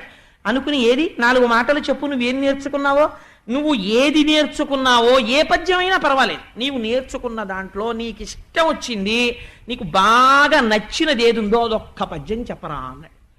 అంటే ఆయన అన్నాడు తొడ మీద కూర్చుని, ఎల్ల శరీరధారులకు ఇళ్లను చీకటి నూతి లోపలంత్రెళ్ళక వీరు నేమనుమతి భ్రమణంబున ఖిన్నులై ప్రవర్తింపక. నాన్న ఇప్పుడు హిరణ్యకశిపుడు ఉన్నటువంటి స్థితి అదే. ఎల్ల శరీరధారులకు ఇళ్లను చీకటి నూతి లోపలంత్రెళ్ళక.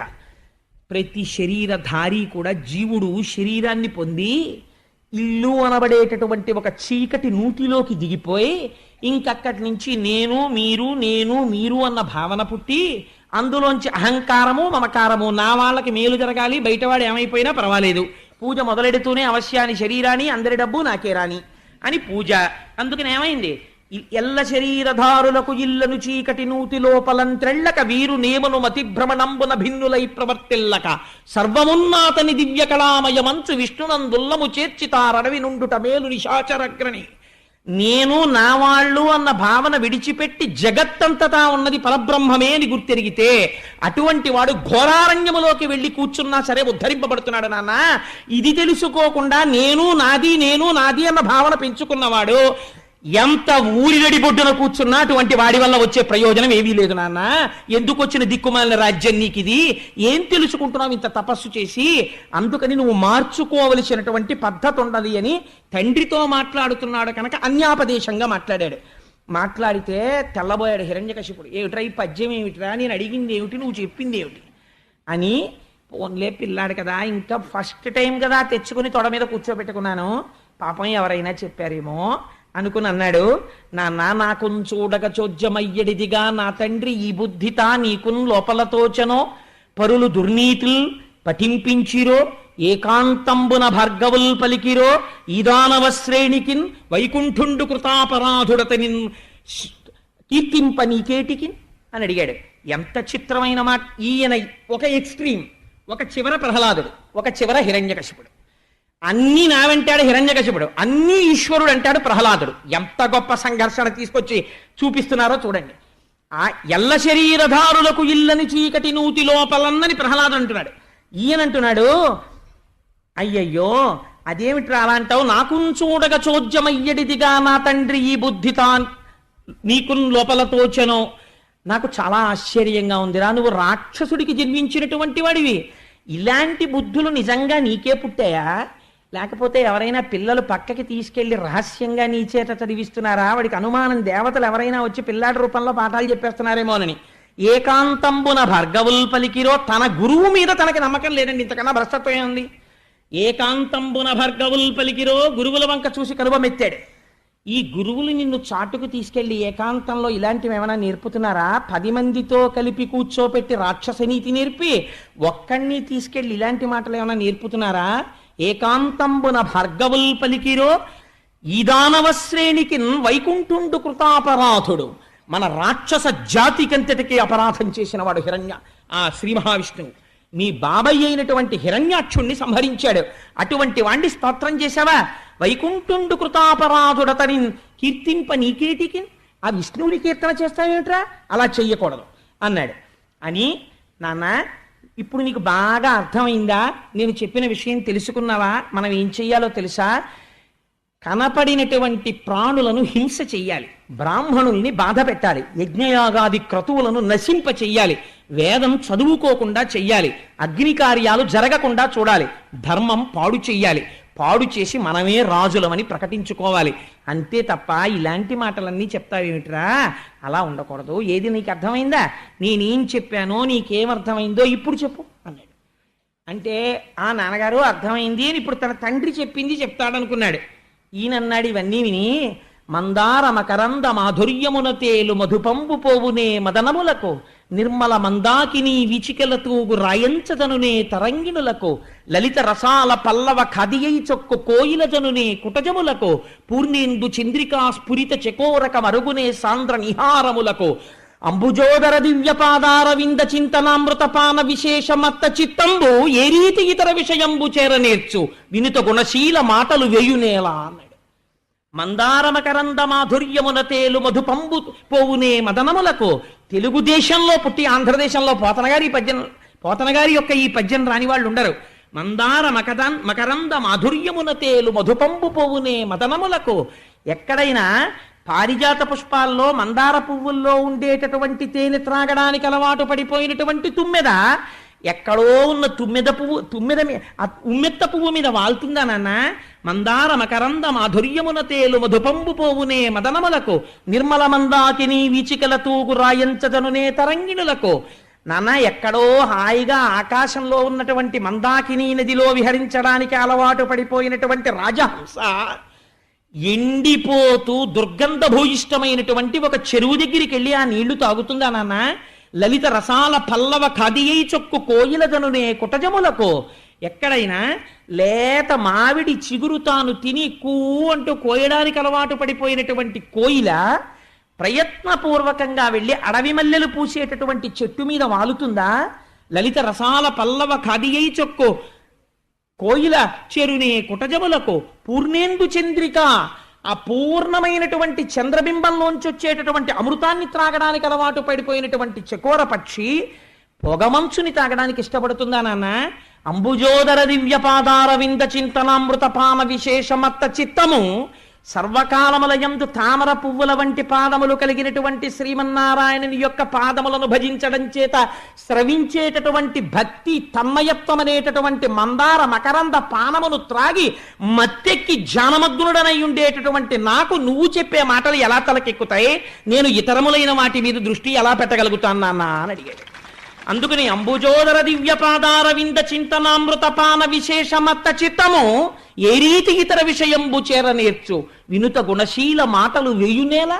ఇవే ఈ మాటలు ఎందుకు నాన్న? నాకు అది రమ్మంటే వచ్చేది కాదు నాన్న, నువ్వు ఎన్ని చెప్పినా అన్నాడు. అని అప్పుడు ఆశ్చర్యపోయి గురువుల వంక చూసి, మీరు వీడికి పాఠం చెప్పడంలో ఏదో తేడా ఉందని నేను అనుకుంటున్నాను, లేకపోతే నేను ఎంత చెప్పినా వీడు ఇలా చెప్తున్నాడు ఏమిటంటే పడవలసిన పునాది మీరు పడేసేటట్టు చేసేసాడు. లేకపోతే ఈ నారాయణ భక్తి ఎక్కడి నుంచి వచ్చేస్తోంది వీడికి? ఈ మాట తీసుకెళ్ళి చాలా జాగ్రత్తగా 1000 కళ్ళతో చూస్తూ ఈ పిల్లవాడికి అర్థశాస్త్రము ధర్మశాస్త్రము నేర్పండి, తీసుకెళ్ళండి అన్నాడు. అనేసరికి ఆ పిల్లవాడిని తీసుకుని చండామర్కులకి భయం వేసింది. ఒరే, నీకు మేము నేర్పింది ఏమిటి? నువ్వు చెప్పిన పద్యం ఏమిటి? మీ నాన్నకి మా మీద అనుమానం వచ్చింది, ఏకాంతంబున భర్గవుల్ పలికిరు అని మా వంక చూస్తున్నాడు, నీ వల్ల మా ప్రాణాలకు ముప్పు వచ్చేటట్టుంది. మేము ఏం చెప్తున్నామో అది జాగ్రత్తగా నేర్చుకో, మాకే బప్ప చెప్తున్నావో అవప్ప చెప్పు మీ నాన్న దగ్గరికి వెళ్ళి.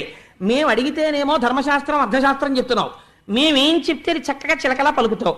ఇవరే ఏదైనా చెప్పు అని మేము అడిగితే మేము చెప్పిందే చెప్తావు. మీ నాన్న దగ్గరికి వెళ్ళి ఇవరే ఏదైనా చెప్పనేటప్పటికీ శ్రీమన్నారాయణ గురించి మొదలెడుతున్నావు. మీ నాన్న ఏం చెప్పామనుకుంటున్నాడు. ఇంకా ఎప్పుడూ నువ్వు అలాంటి పలుకులు పలకకూడదు, గురువులం ఏం చెప్పామో అది మాత్రమే పలకాలి, అర్థమైందా అన్నాడు. అయ్యా చిత్తం అర్థమైంది, మీరు ఏం చెప్తారో అది జాగ్రత్తగా నేను నేర్చుకుంటాను అన్నాడు. చక్కగా నేర్చుకున్నాడు. గురువులు చెప్పిన పాఠాలన్నీ విన్నాడు. ఎక్కడ నుంచి ఏదడిగినా టక టక టక టక చెప్పేసి వ్యాఖ్యానం చేసేస్తున్నాడు. షహబాష్, ఇప్పుడు పిల్లాడు మారాడు అని ఎందుకైనా మంచిదని వాళ్ళకి అనుమానం వచ్చింది. తల్లి దగ్గర కూర్చుని మాట్లాడడానికి, తండ్రి దగ్గర కూర్చుని మాట్లాడడానికి పెద్ద తేడా ఉండదు కదా. ముందు ఎందుకైనా మంచిది వీళ్ళ అమ్మ దగ్గరికి తీసుకెళ్దాం, అమ్మ దగ్గర ఎలా మాట్లాడతాడో చూసి అప్పుడు నాన్నగారి దగ్గరికి తీసుకెళ్దాం. డైరెక్ట్గా ఆయన దగ్గరికి తీసుకెళ్దామంటే మళ్ళీ ఓ పద్యం తిరిగాడంటే మన కొంపలు పడిపోతాయి. అందుకని లీలావతి దగ్గరికి ఎడదామని అంతఃపురంలోకి తీసుకెళ్లారు. ఆ లీలావతి ప్రశ్నించింది, ఎరా నాన్న బాగా చదువుకుంటున్నావా, ఏది నువ్వు నేర్చుకున్నదో మాట చెప్పుకుంది. ధర్మార్థ శాస్త్రంలోంచి ఏదో చెప్పాడు తల్లికి. చాలా సంతోషపడిపోయింది. అయ్యా మా అబ్బాయి బాగా మారిపోయాడండి. ఇలా ఏడిచే తల్లిదండ్రులు ప్రపంచంలో ఉంటారండి, అలాంటివి నేర్చుకోవాలని కోరుకునేవాళ్ళు. అంటే ఆ గురువులు చాలా సంతోషించి హిరణ్యకశిపుడి దగ్గరికి తీసుకెళ్లారు. తీసుకెడితే చూశాడు హిరణ్యకశిపుడు, ఓహో మళ్ళీ వచ్చాడు వీడు అని. ఒరే నాన్న నిన్ను చూసి చాలా రోజులైందిరా, నీ బుద్ధి మారిందా, గురువుల దగ్గర నేర్చుకున్నావా, గురువులు ఏం చెప్తున్నారో అది తెలుసుకుంటున్నావా, గురువులు చెప్పిందే తెలుసుకుంటున్నావా, సొంత బుద్ధితో ఏమైనా నేర్చుకుంటున్నావా అని అడిగాడు. అంటే ఈసారి ఆయన అన్నాడు, చదివించిరి నను గురువులు చదివితి ధర్మార్థ ముఖ్య శాస్త్రంబులునే చదివినవి కలవు పెక్కులు చదువులలో మర్మమెల్ల చదివితి తండ్రి అన్నాడు. ఈ మాట నేడప్పటికీ గురువులకి భయం వేసింది, ఏదో చేస్తున్నాడు రా వీడు అని. చదివించిరి నన్ను గురువులు నన్ను చదివించారు నాన్నగారు. చదివితి ధర్మార్థ ముఖ్య శాస్త్రంబులునే చదివినవి కలవు పెక్కులు. అబ్బో ధర్మశాస్త్రం అర్థశాస్త్రం నూరి పోసేశారండి గురువులు. అవేమిటి, ఇంకా నేను చాలా చదువుకున్నాను అన్నాడు. వీళ్ళు చెప్పలేదు. నే చదివినవి కలవు పెక్కులు చదువులలో మర్మమెల్ల చదివితి తండ్రి, చదువుల వలన తెలుసుకోవలసిన చదువేదో ఆ చదువు నేను తెలిసేసుకున్నాను అన్నాడు. కొంచెం అనుమానంగా అనిపించినా హిరణ్యకశిపుడికి చదివించిరినను గురువులు అంటున్నాడు కదా ముందు. అందుకని ఉరే నువ్వు నేర్చుకున్న దాంట్లో నువ్వు తెలుసుకున్న మొత్తం చదువులోంచి సారభూతమై పిండి వణగడితే ఇది వింటే చాలు అన్న పద్యం ఒక్కటి నాకు చెప్పరా అన్నాడు. ఆయన అన్నాడు, తను హృద్భాషల సఖ్యమున్ శ్రవణమున్ దాసత్వమున్ సేవయు వందనార్చనముల్ శ్రవణముల్ చింతనంబరెడు 9 భక్తి మార్గముల శ్రీహరిన్ సేవించి సజ్జనుడయ్యుండుట భద్రమంతుటలతున్ సత్యంబు దైత్యేశ్వరా. నాన్నగారు శ్రవణం కీర్తనం విష్ణోహ స్మరణం పాదసేవనం అర్చనం వందనం దాస్యం సఖ్యం ఆత్మనివేదనం అంటాడు వ్యాసుడు. నేను తెలుసుకున్నది ఏమిటంటే తను హృద్భాషల సఖ్యమున్ శ్రవణమున్ దాసత్వమున్ వందనార్చనముల్ సేవయు ఆత్మలో నిరుకయున్ దాసత్వమున్ 9 రకాలుగా ఈశ్వరుణ్ణి మనం ఈ శరీరం ఉన్నందుకు సేవించాలి. ఒకటి, భగవంతుడి గురించి వింటూ ఉండాలి సంతోషంతో. 2, మనం కీర్తించాలి భగవంతుణ్ణి. 3, శ్రవణం కీర్తనం విష్ణోహ స్మరణం, ఆయన్ని గుర్తు తెచ్చుకుంటూ ఉండాలి. పాదసేవనం, ఆయన పాదములను సేవించాలి. అర్చనం, అథాంగ పూజ అని పాదముల దగ్గర నుంచి శిరస్సు వరకు ఇక్కడ జ్ఞాపకం పెట్టుకుని పూజ చెయ్యాలి. అందుకని అర్చనం, వందనం, ఈ శరీరమునకున్నటువంటి అవయవములన్నీ భూమి మీద పడేటట్టుగా ఆయనకి నమస్కారం చెయ్యాలి. దాస్యం, తాను చేసినటువంటి ప్రతి పని చేత ఈశ్వరుడి యొక్క వైభవము ప్రకాశింపబడుతోందన్న బుద్ధితో తాను చెయ్యాలి. సఖ్యం, తాను ఈశ్వరుడికి చాలా దగ్గర వాడనన్న భావన రావాలి. త్యాగరాజస్వామి కీర్తనల గురించి వ్యాఖ్యానం చేస్తూ నేను ఈ మాట చెప్పాను. అస్తమానం ఇలా చేతులు కట్టేసుకుని నేనెంతటి వాణ్ణి స్వామి, నేనంతటి వాణ్ణి స్వామి, మీరే చాలా గొప్పవారు స్వామి, ఏమనుకోకండి స్వామి, నేను ఎప్పటికీ మీ పాదాల దగ్గరికి వస్తాను స్వామి అనకూడదు. ఒక స్వాతంత్రం ఉండాలి, సాన్నిహిత్యం ఉండాలి ఈశ్వరుడి దగ్గర. స్వామి నువ్వు తప్ప నాకెవరండి దిక్కో అని మీరు అడగగలగాలి నిలదీసి. అంతటి సఖ్యత పెంచుకోగలగాలి. సఖ్యం, ఆత్మనివేదనం, చిట్ట చివర ఉన్నది ఈశ్వరుడొక్కడే అన్న భావన పెంపొందించుకోగలగాలి. నిర్భయత్వాన్ని పొందగలగాలి. అందుకని నాన్న ఈ 9 రకాలైనటువంటి భక్తితో స్వామిని సేవించి సజ్జనుడై అలా నిలబడిపోవడం భద్రమంతు తలతు నిక్కంబు సర్వే దైత్యేశ్వర, అదే చాలా భద్రమైన విధానము అని లోపల నేను నమ్ముతున్నాను నాన్న. ఇదే నేను చదువుకున్న చదువుల యొక్క మొత్తము సారాంశము అంటే. ఆయన అన్నాడు, హిరణ్యకశిపుడు చూసి తెల్లబోయే, ఉరే ఇది గురువులు చెప్పలేదు, ఇది నేను చెప్పలేదు, నీ బుద్ధికి తోచింది, నీకెక్కడి నుంచి వస్తోంది ఇలాంటి ఆలోచన? మేమందరం, నువ్వు పుట్టింది రాక్షస జాతిలో, అంటే మేమందరం తప్పు చేస్తున్నామా? మేము ఇంతమందిని ఎలా ఆలోచిస్తున్నామో, ఇంతమందిని ఏం చేస్తున్నామో అది నువ్వు ఎందుకు చేయడం లేదు? కంటికి కనపడనటువంటి శ్రీమన్నారాయణుడి మీద నీకు భక్తి ఎక్కడి నుంచి వచ్చిందని అడిగాడు. అడిగితే నిజంగా ప్రహ్లాదుడి మాటలే ఆయన అంటాడు, అందేందూధయముల్ మహాభజిర శంకారావముల్ మూక సత్గ్రంథాఖ్యాపనముల్ నపుంసక వధూకాంక్షల్ కృతఘ్నావళీ బంధుత్వంబులు భస్మహవ్యములు లుబ్ధ ధనంబులు క్రోడ సద్గంధంబులు హరిభక్తి వర్జితుల వృధారిక్త సంసారముల్ అన్నాడు. నాన్న నువ్వు అన్నావే మేమందరికీ రాని ఆలోచన నీకొక్కడికే ఎందుకు వస్తోంది అని అడిగావు కదా, నీకొక్క మాట చెప్పనా?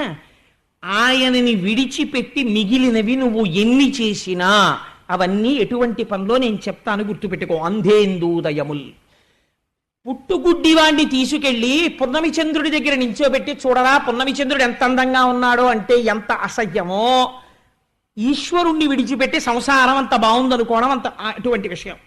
అందేందూధయముల్ మహాభజిర శంఖారావముల్, పుట్టుకతో చెవిటివాడు, వాడి చెవి దగ్గరికి వెళ్ళి శంఖం ఊది బాగుందా శంఖనాదం అని అడిగారు అనుకోండి, ఎలా ఉంటుందో అలా ఉంటుంది. మూక సద్గ్రంథాఖ్యాపనముల్, ఆయన మహాప్రాజ్ఞుడై ఉండొచ్చు, చదువుకున్నవాడు, కానీ పాపం ఈశ్వరానుగ్రహం లేదు, మూగివాడిగా పుట్టాడు.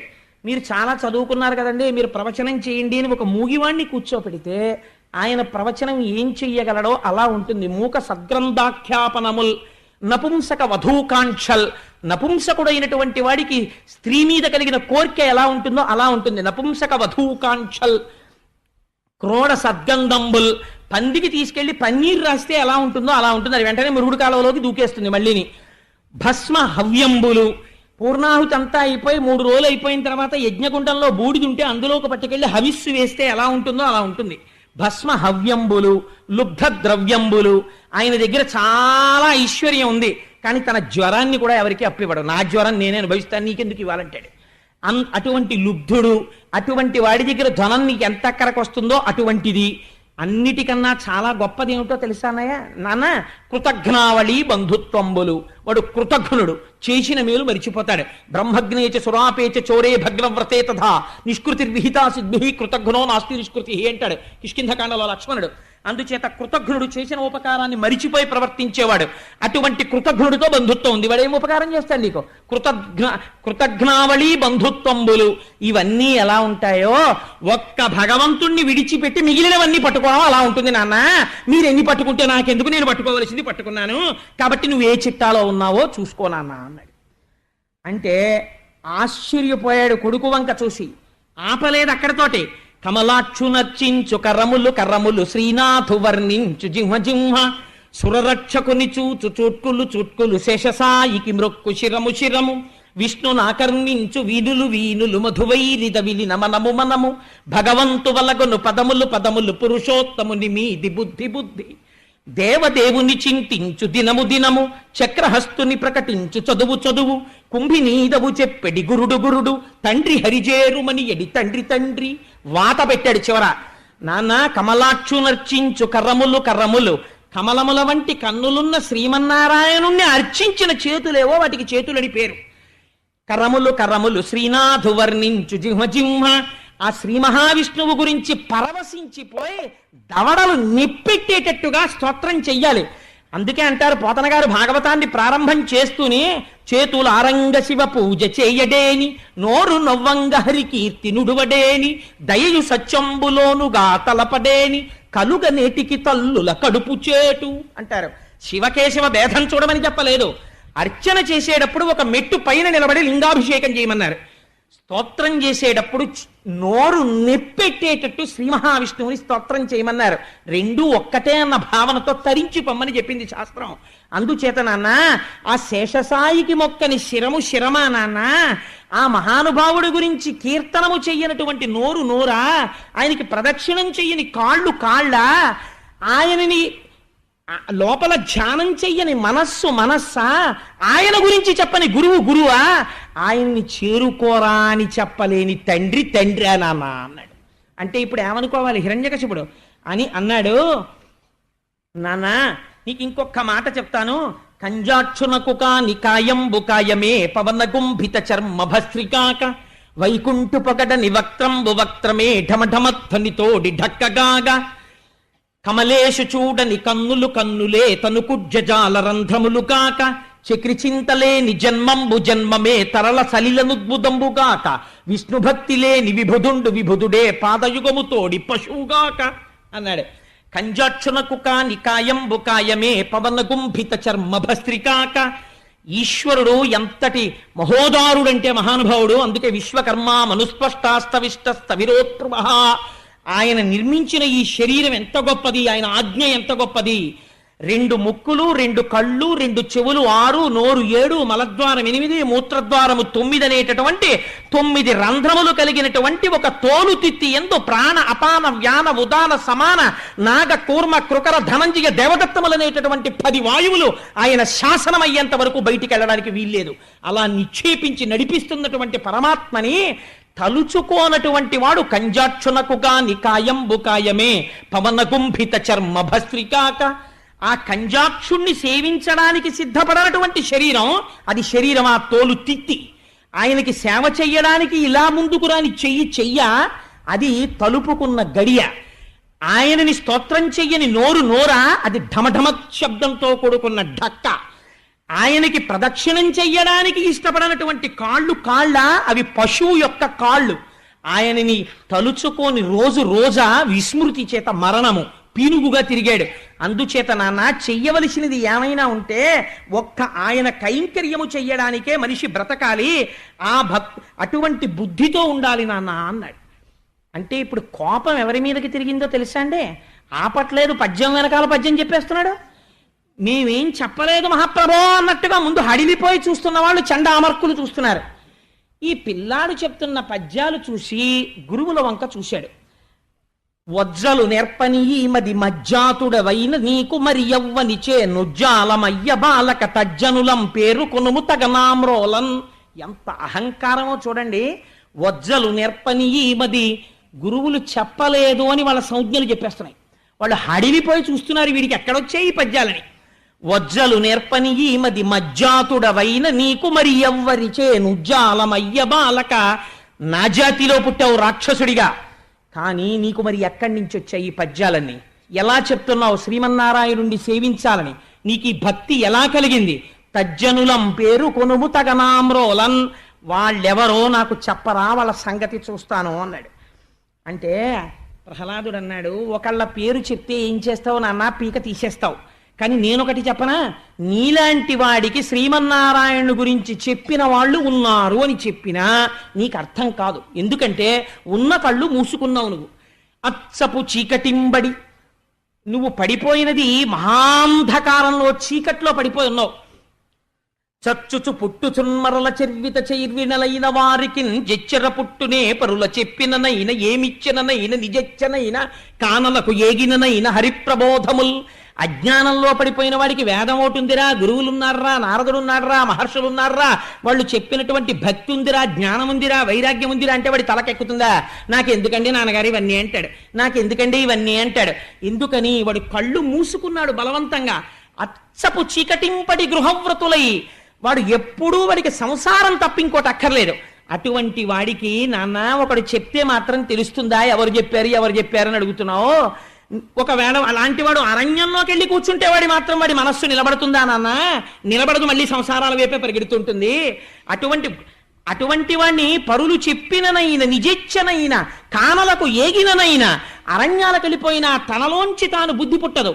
అడవికి వెళ్ళిపోయినా రాదు. ఒకడు ప్రబోధం చేస్తే రాదు. అజ్ఞానావస్థలో కోరి కూరుకుపోతూ సంసారము సత్యమని నమ్మేటటువంటి నీలాంటి అహంకార పూరితులైనటువంటి వ్యక్తులకి ఎవరు చెప్పారని చెప్తే నీకు అర్థం అవుతుంది నాన్న అన్నాడు. అంటే ఇంకా వచ్చిందండి ఆగ్రహం. రాక్షసుల్ని పిలిచాడు. పిలిచి, ఒరే వీణ్ణి చంపండి. ఎలా చంపుతారో తెలుసా? మామూలుగా చంపద్దు. వీణ్ణి తీసుకెళ్ళి మంచులో నిలబెట్టండి. కొన్నాళ్ళు అన్నం ఇవ్వడం మానేయండి. ఆ తర్వాత వీడి నవరంధ్రములు మూసేసేయండి. వీడు ఊపిరి కోసం గిలగిల కొట్టుకుంటాడు. వీడి మీద ఆభిచారిక ప్రయోగాలు చెయ్యండి. ఆ తర్వాత నేను నా మాయలు చూపెట్టి భయపడతాను. భయంకరంగా అందరూ కలిసి కొట్టండి. మరుగుతున్న నూనెలో తొయ్యండి. పర్వత శిఖరాల మించి కింద తొయ్యండి. ఏనుగులతో తొక్కించండి. సముద్రంలో పారేయండి. ఆఖరణ చచ్చిపోయాడని తీసుకొచ్చి నాకు ఆ శవాన్ని చూపించండి. ఒక తండ్రి కొడుకు మీద ఇలా అనడమా భగవద్భక్తికి అన్నాడు ధర్మరాజు గారు. ఇది విని అంటే ఈశ్వరుడి మాయ అలా ఉంటుందిరా. భగవంతుడి గురించి తెలుసుకుని భక్తిలో ఉన్నవాడు రమించిపోతుంటాడు. ఎంతసేపు నేను నాది అన్నవాడు క్రౌర్యంతో విర్రవీగిపోతుంటాడు. ఎవడి పతనాన్ని వాడు తెచ్చుకుంటున్నాడు. ఎదర వచ్చినటువంటి విషయాన్ని విను అన్నారు. అని ఆయన అన్నారు, తన్ను నిశాచరుల్ పొడవ దైత్య కుమారుడు మాటి మాటి కోపన్నగ సాయివో ధనుజ భంజనవో జగదీశవో సర్వాపన్న శరణ్యాంచు నుతించు కాని తా కన్నుల నీరుతాడు భయకంప సమేతుడు కడుభూవరా. చాలా ఆశ్చర్యకరమైన విషయం ఏంటంటే, మనకి రిఫ్లెక్స్ యాక్షన్ అని ఒకటి ఉంటుంది. ఓ మనిషిని ఎదురుగుండా నిలబెట్టి శూలంతో ఇలా పొడి చేస్తున్నారు అనుకోండి, వాడు నేను ఎంత శరీరమును కాదు నేను ఆత్మ అన్న భావనతో ఉన్నా శరీరమును రక్షించుకోవడానికి బహుశః ఇలా చేతులు అడ్డు పెట్టడమో ఏదో చేస్తాడు. శరీరంలో అంతర్భాగం కాదేమిటి చేతులు, కానీ చెయ్యి అడ్డు పెడతాడు గభా అన్న. ఆశ్చర్యం ఏమిటంటే, తన్ను నిశాచరుల్ పొడవా శూలం పెట్టి ఒక్కొక్క పోటు పొడి చేస్తుంటే, పర్వత శిఖరాల నుంచి కింద బారేస్తుంటే, సముద్రంలోకి విసిరేస్తుంటే, కింద పడేసి ఏనుగుల్ని తీసుకొస్తుంటే, హిరణ్యకశిపుడు భయంకరమైన మాయారూపాన్ని చూపిస్తుంటే, ఈయననేవట మనస్సులో తన్ను నిశాచరుల్ పొడవ దైత్య కుమారుడు మాటి మాటి కోపన్నగ సాయి ఓ ధనుజ భంజన ఓ జగదీశ ఓ సర్వాపన్న శరణ్య ఓ అఖిల పావన యంచు నుతించు కాని తా కన్నుల నీరుతాడు భయకంప సమేతుడు కడుభూవర.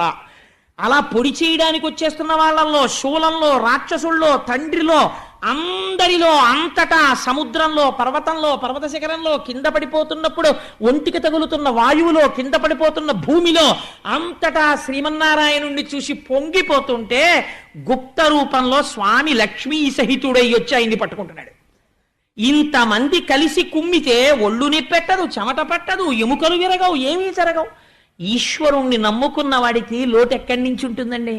అందుకని ఇన్ని జరుగుతుంటే చాలా ఆశ్చర్యకరమైనటువంటి సందర్భం జరిగింది. ఇన్ని రకాలుగా బాధ పెడుతుంటే పారడు లేచి దిక్కులకు బాహువులొద్దడు బంధురాజిలో దూరడు ఘోరకృత్యమని దూరడు తండ్రిని మిత్రవర్గముంజీరడు మాతృసంగము వసించు సువర్ణ గృహంబులోని కిందారడు తాపమనందడు కావరేయనడు తాపమనందడు కంటకింపడు. చిత్రం ఏమిటంటే, పోనీ అలా అనలేదండి, ఈశ్వరుని అన్నాడు. పోని తర్వాత ఎప్పుడైనా వెళ్ళి స్నేహితుల దగ్గరికి మా నాన్న చూశారా నన్ను ఎలా పొడిపించేస్తున్నాడో అన్నాడేమో అని అనుకుంటున్నారేమో. ఎన్నడూ అలా అనలేదు. ఆయన ఇలా చేతులు అడ్డు పెట్టేవాడు కాదు, ఇలా కొట్టేస్తుంటే పరిగెత్తుకుంటూ స్నేహితుల దగ్గరికి వెళ్ళేవాడు కాదు, బంధువుల దగ్గరికి పరిగెత్తేవాడు కాదు, అమ్మ పిన్నులు నివసించేటటువంటి ఆ సువర్ణపు మేడలోకి పరిగెత్తేవాడు కాదు, ఘోరకృత్యమని దూరడు తండ్రిని నిందించేవాడు కాదు, స్నేహితుల దగ్గరికి పరిగెత్తేవాడు కాదు. ఎక్కడున్నవాడు అక్కడే నిలబడి నారాయణ నామజపం చేసేస్తుంటే అంతకంతకి తేజోవిరాజితుడైపోతున్నాడు.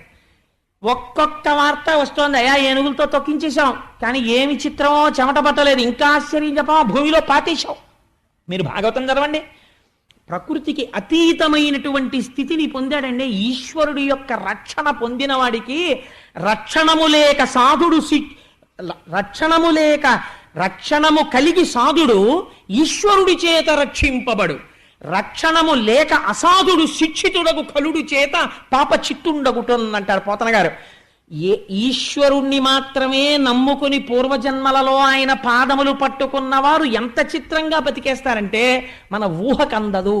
నేను నిడదవోలు షటిల్ చేసే రోజుల్లో తరచు చెప్తుంటాను, ఒక తల్లికి ల్యాబొరేటరీలో ట్రైన్లో ప్రసవం అయిపోయింది. ప్రసవం అయిపోతే ఆ తర్వాత వాళ్ళు వెళ్ళి ఎంతకీ రావట్లేదేమిటి ఈవిడని తలుపులు కొట్టారు. నిడదవోలులో రైలు ఆగిపోయిన తర్వాత ఆ రోజుల్లో నాతో షటిల్ చేసిన వాళ్ళందరూ కూడా ప్లాట్ఫామ్ మీద నిలబడిపోతే ఈవిడ్ని బయటికి తీసుకొస్తే ట్రైన్ ఆపేశారు. ఆవిడ ఏం చెప్పిందంటే, ప్రసవం అయిపోయింది, ఆ పిల్ల ఆ ల్యాబొరేటరీ తాలూకా హోల్లోంచి 2 పట్టాల మధ్యలో రాళ్ల మీద పడిపోతే ట్రైన్ వెళ్ళిపోయింది. తల్లి కదా, ఎంతైనా వదిలేలేరు కదా, పిల్లవాడిని ఎక్కడ పడిపోయాడో చూద్దామని పరిగెడితే పాపం అక్కడ ట్రాలీ ఉంటే ట్రాలీ మీద తీసుకెళ్లారు. వాళ్ళని తీసుకెళ్తే అంత దూరం వెళ్ళేటప్పటికి కొంతమంది హాకర్స్ ఉంటారు, వాళ్ళకి పర్మిషన్ ఉండదు, ట్రైన్లో అమ్మకూడదు. వాళ్ళు స్టేషన్కి బాగా అవుటర్లోనే రన్నింగ్ ట్రైన్లోంచి దిగిపోతుంటారు. ఒక వేరుశనక్కాయలు అమ్ముకునేవాడు బుట్ట పట్టుకుని నిడదవోలుకి బాగా అవుటర్లోనే కిందకి దిగిపోయాడు. బ్రాహ్మణగూడెం దాటుతుండగా దిగిపోయాడు. 4 అడుగులు వేసేటప్పటికి కాకులు అరుస్తున్నాయి. ఏమిటి సడన్ గా కాకులు అరుస్తున్నాయి, పావుందేమో అనుకుంటూ చూస్తున్నాడు. క్యార్ అని ఏడుస్తూ చంటి పిల్ల ఉంది.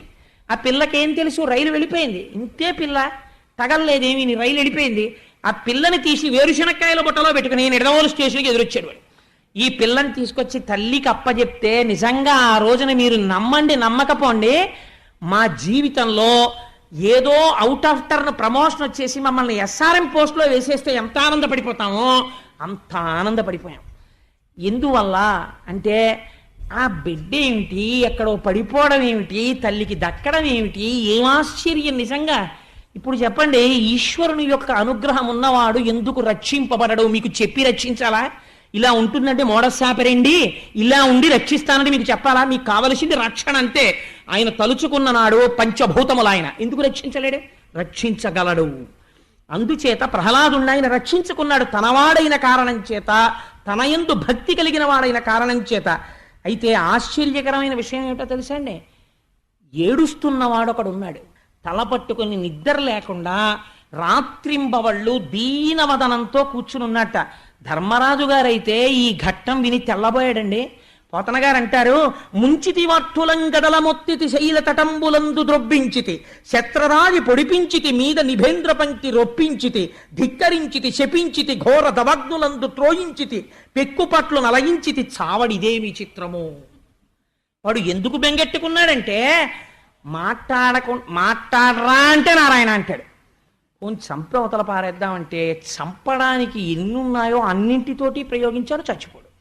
పోని చచ్చిపోడు నీరసపడతాడా అంటే, నేను ఎన్ని రకాలుగా ప్రయత్నిస్తే అంత తేజాన్ని పొందుతున్నాడు. వీడు మందేసుకున్నాడా ఏమైనా అంటే, ఏమైనా ఉపాసన చేశాడా అంటే, వీడు నా వాళ్ళ ఖైదులో ఉన్నాడు. అసలు వీడు చచ్చిపోతాడా అని బెంగెట్టుకున్నాడు తండ్రి. ఎంత చిత్రమో చూడండి. ఇప్పుడు మళ్ళీ గురువులు చూశారు, అయ్యయ్యో అంత బెంగెట్టుకోకయ్యా, ఎలా చచ్చిపోతాడా కొడుకని, సావుతో సమానమైన మందు ఒకటి మా దగ్గర ఉంది, అది వేసేస్తాను తీసుకెళ్ళి. అప్పుడు వీడు చచ్చిపోయిన వాడితో సమానం అయిపోతాడు. ఏమిటో తెలుసా? ఈ పిల్లవాడికి కొద్దిగా వయస్సు వస్తోంది కాబట్టి చాలా గొప్పగా రకరకాలుగా కామశాస్త్రాన్ని బోధ చేసేస్తే వీడు భ్రష్టుడైపోతాడు, సంసారమునందు అనురక్తి కలుగుతుంది అని తీసుకుని మళ్ళీ ఆ పిల్లవాడిని గురువులు తీసుకెళ్ళి ఆయనకి శాస్త్రబోధ ప్రారంభించారు. పరమ సంతోషంగా కూర్చుని చక్కగా నేర్చుకుంటున్నాడు. అని ఏరి చెప్పు అంటే చక్కగా చెప్తున్నాడు. ఒక రోజున గురువులందరూ కలిసి ఏదో అనుష్ఠానం చేసుకుందామని గృహ కార్యములను నిర్వర్తించటం కొరకు అన్నారు పోతన గారు. వాళ్ళకి ఇంటి పనులు ఉండవేమిటండి మరి, అందుకని ఇంటి పనుల కోసమని లోపలికి వెళ్ళారు. వెళ్ళగానే ఈయన పిల్లలందరినీ పిలిచాడు. పిల్లలందరినీ పిలిచి ఒక మాట చెప్పాడు, ఒరే ఈ ఆటలు ఎంతకాలం ఆడతారు, కానీ నేను మీకు ఓ విషయం చెప్తాను, మీ అందరూ కూర్చోండి అన్నాడు. మనకి ఆయుర్దాయం 100 సంవత్సరాలు. 100 సంవత్సరాలలో మనం రాత్రి అయితే నిద్రపోతాం కాబట్టి 50 ఏళ్ళు నిద్రలో పోతుంది, 20 ఏళ్ళు శిశువుగా పోతుంది, బాల్యంలో పోతుంది, ఇంకా మిగిలేది 30 ఏళ్ళు. ఆ 30 ఏళ్లలో మన కోరికలన్నీ అక్కర్లేని విషయాలన్నిటికీ తగులుకుని అరిషడ్వారగాలకి లొంగిపోతాయి. కామక్రోధ లోభ మద మోహ మాత్సర్యములు పట్టుకుంటాయి. పట్టుకుని పతనమైపోయి అక్కర్లేని బంధనాలన్నీ పెంచేసుకుని నా భార్య, నా బిడ్డలు, నా బంధువులు, నా స్నేహితులు అని పట్టుపురుగు తన గూడు తాను నిర్మించుకుని ఆ గూటిలో తానే మరణించినట్టు మనమే ఈ బంధనాలన్నీ పెంచేసుకుని ఎన్ని జన్మలెత్తామోరా. నా మాట వినండి, నాకు ఈ పంచభూతములను 3 గుణములను 27 తత్వములను నిర్మించి మాయ చేత ఈశ్వర దర్శనము కాకుండా కప్పి ఉంచినవాడు పరమాత్మ. బంగారు గనులను తవ్వినప్పుడు బంగారం దొరకదు, అందులో ఏం దొరుకుతుందంటే బంగారముతో కలిసిన ధూళి దొరుకుతుంది. ధూళి దొరికితే స్వర్ణకారుడు దాన్ని అగ్నిహోత్రమునందు తప్తము చేస్తాడు, చేసి ధూళిని వేరు చేస్తాడు, శుద్ధ బంగారమును గ్రహిస్తాడు. అలా గురువుల దగ్గర బోధ పొందినటువంటి మహానుభావులైనటువంటి వాళ్ళు ఆత్మవిచారణ చేసి సంసారం అనే పుల్లు పక్కన పెట్టి లోపల ఉన్న ఆత్మస్వరూపాన్ని దర్శనం చేసి మళ్ళీ పుట్టవలసిన అవసరం లేనటువంటి పునరావృత్తి రహిత శాశ్వత శివ సాయుధ్యమును పొందుతున్నారు. అందుకని మీరు కూడా అలా పొందడానికి ప్రయత్నం చేసేటటువంటి ఉద్దేశంలో ఉండండి. మనకి 2 శరీరాలు ఉన్నాయి, ఒకటి స్థిర శరీరము, ఒకటి చర శరీరము. చర శరీరం అంటే ఇది చర్మము, రక్తము, కొవ్వు, అస్థి, శుక్ల, మేధ ఇటువంటి పదార్థములతో తయారు చేయబడుతుంది. ఇవి ఈ పదార్థములన్నీ భూమిలో కలిసిపోతాయి, అగ్నిలో కలిసిపోతాయి, వాయువులో కలిసిపోతాయి ఒకనాడు. స్థిరముగా ఉండేటటువంటిది ఆత్మ ఒక్కటే. కాబట్టి మీ అందరూ ఆత్మదర్శనాభిలాషులు కండి, నా మాట నమ్మండి అన్నాడు. అంటే వాళ్ళు అన్నారు, ఒరే ఈ పాఠం ఏమిటో చాలా గమ్మత్తుగా ఉంది, నువ్వు చెబుతున్నది సత్యమే అనడానికి మాకేమీ అనుమానం లేదు. కానీ ఒక్క అనుమానం మాత్రం నిన్ను అడుగుతాం. నువ్వు మాతోనే కలిసి ఇక్కడ చేరావు, నువ్వు మాతోనే చదువుకున్నావు, గురువులు మాకేం చెప్పారో నీకు అదే చెప్తున్నారు. గురువులు చెప్పని ఈ విషయాలు నీకెవరు చెప్తే వచ్చాయిరా అన్నాడు. ఆయన అన్నాడు, మహానుభావుడు నారదుడు చెప్పాడయ్యా అన్నాడు. నారదుడు చెప్పాడంటే వాళ్ళన్నారు, అసలు నారదుడిని నువ్వు ఎప్పుడు కలుసుకున్నావు? నాకు తెలిసి ఎప్పుడు అంతఃపురంలో ఉన్నావు, లేకపోతే ఈ విద్యాలయంలో ఉన్నావు. నువ్వు ఎప్పుడు నారదుడి దగ్గరికి వెళ్ళావు, ఎప్పుడు నేర్చుకున్నావు అన్నారు. ఇక్కడే గమ్మత్తు. హిరణ్యకశిపుడు తపస్సు చేసుకుంటున్నప్పుడు గర్భిణి అయ్యున్నటువంటి లీలావతీదేవిని చెరపట్టి ఇంద్రుడు ఈడ్చుకుపోతున్నాడు. నారదుడు ఎదురొచ్చి మహాపతివ్రత అయినటువంటి కాంతని ఎందుకు చెరబట్టి తీసుకెడుతున్నావు అని అడిగాడు. అడిగితే ఆయన అన్నాడు, నాకు ఆవిడ మీద క్రోధం లేదు, ఆవిడ గర్భమునందు హిరణ్యకశిపుని యొక్క తేజం ఉన్నది, వాడు తపస్సు ఎందే మడిసిపోతున్నాడని మేము అనుకుంటున్నాం. ఎందుకంటే వాడి శరీరం అంతా రక్తం కూడా ఈగలు నాకేశాయి, అంత తపస్సు చేస్తున్నాడు వాడు. ఆ తపస్సులోనే అలా పడిపోతాడేమో అని మాకు ఆశ. ఈలోగా వీడు కూడా పెద్దవాడైతే అందుకని ఆ బిడ్డడు పుట్టగానే సంహారం చేసి వీడిని విడిచిపెడతానన్నాడు. అంటే నారదుడు అన్నాడు, నీకేం తెలుసయ్యా, ఆవిడ గర్భంలో ఉన్నటువంటి వాడు మహావిష్ణు భక్తుడైనటువంటి వాడు ఉన్నాడు. వాడు జన్మ చేత భక్తి జ్ఞాన వైరాగ్యములతో పుడుతున్నాడు. అటువంటి మహాపురుషుడి యొక్క కథ వింటే తరించిపోతాం. అటువంటి వాణ్ణి నేను తరింప చెయ్యాలి. అందుకని లీలావతిని నా ఆశ్రమానికి తీసుకెడతానని తీసుకుని వెళ్ళి అక్కడ ప్రబోధం చేశాడు. వేదాంత తత్వాన్నంతటినీ చెప్పాడు. చెబుతున్నప్పుడు లీలావతి వింటుండేది. చిత్రం ఏమిటంటే విన్నటువంటి లీలావతి మరిచిపోయింది. కడుపులో ఉన్నటువంటి పిల్లవాడికి జ్ఞాపకం ఉండిపోయింది. ఎందుకు జ్ఞాపకం ఉండిపోయిందంటే నా గొప్పని చెప్పలేదు ప్రహ్లాదుడు. వెల్లిగొన నుండి ఉల్లసితంబైన దైవ యోగంబున శోభిల్లుడు మునిమతమంతయు ఉల్లంబున మరపు పుట్టదొకనాడైనన్. మా అమ్మ మళ్ళీ వచ్చి హిరణ్యకశిపుడితో సంసారంలో పడిపోయి భోగభాగ్యాల్లో నారదుడు చెప్పినటువంటి బోధ మరిచిపోయింది. కారణం గురువుల యొక్క అనుగ్రహం మా అమ్మయందు లేదు. గురువుల అనుగ్రహం, దైవం అనుగ్రహం నాయందుంది. అమ్మ కడుపులో విన్న నాకు నిలబడిపోయిందయ్యా. గురువు అనుగ్రహం, దైవానుగ్రహం, జ్ఞానం నిలబడడానికి ఎంత అవసరమో చూశారా అన్నాడు. వీళ్ళందరూ లేచి భజన మొదలెట్టారు, నారాయణ భజన. లోపల నుంచి గురువులు బయటికి వచ్చారు. ఈ పిల్లాండి పట్టుకుని జర ఈడుస్తూ హిరణ్యకశిపుడి దగ్గరికి తీసుకెళ్లారు. అయ్యా, తులసివనంలో గంజాయి పుట్టినట్టు రాక్షస వంశంలో నీ కొడుకు పుట్టాడు. వీడికి మేము పాఠం చెప్పడం దేవుడెరుగు. వీడు రాక్షసులందరినీ పాడి చేశాడు, అందరినీ నారాయణ భక్తుల్ని చేసేస్తున్నాడు, అందరికీ తత్వబోధ మొదలెట్టాడు. అయ్యా, ఏం చేసుకుంటావో చేసుకో అన్నారు. అనేసరికి ఆయన యొక్క కళ్ళల్లోంచి అగ్నిహోత్రం కురిసింది. కురిసి, ఉరే ఎవరి దిక్కు చూసుకుని, ఎవరి బలం చూసుకుని నీవు ఇలా ప్రవర్తిస్తున్నావు అన్నాడు. బలయుతులకు దుర్బలులకు బలమెవ్వడు, నాకు నీకు బ్రహ్మాదులకు బలమెవ్వడు, ప్రాణులకును బలమెవ్వండట్టి విభుడు బలమ సురేంద్ర అన్నాడు ప్రహ్లాదుడు.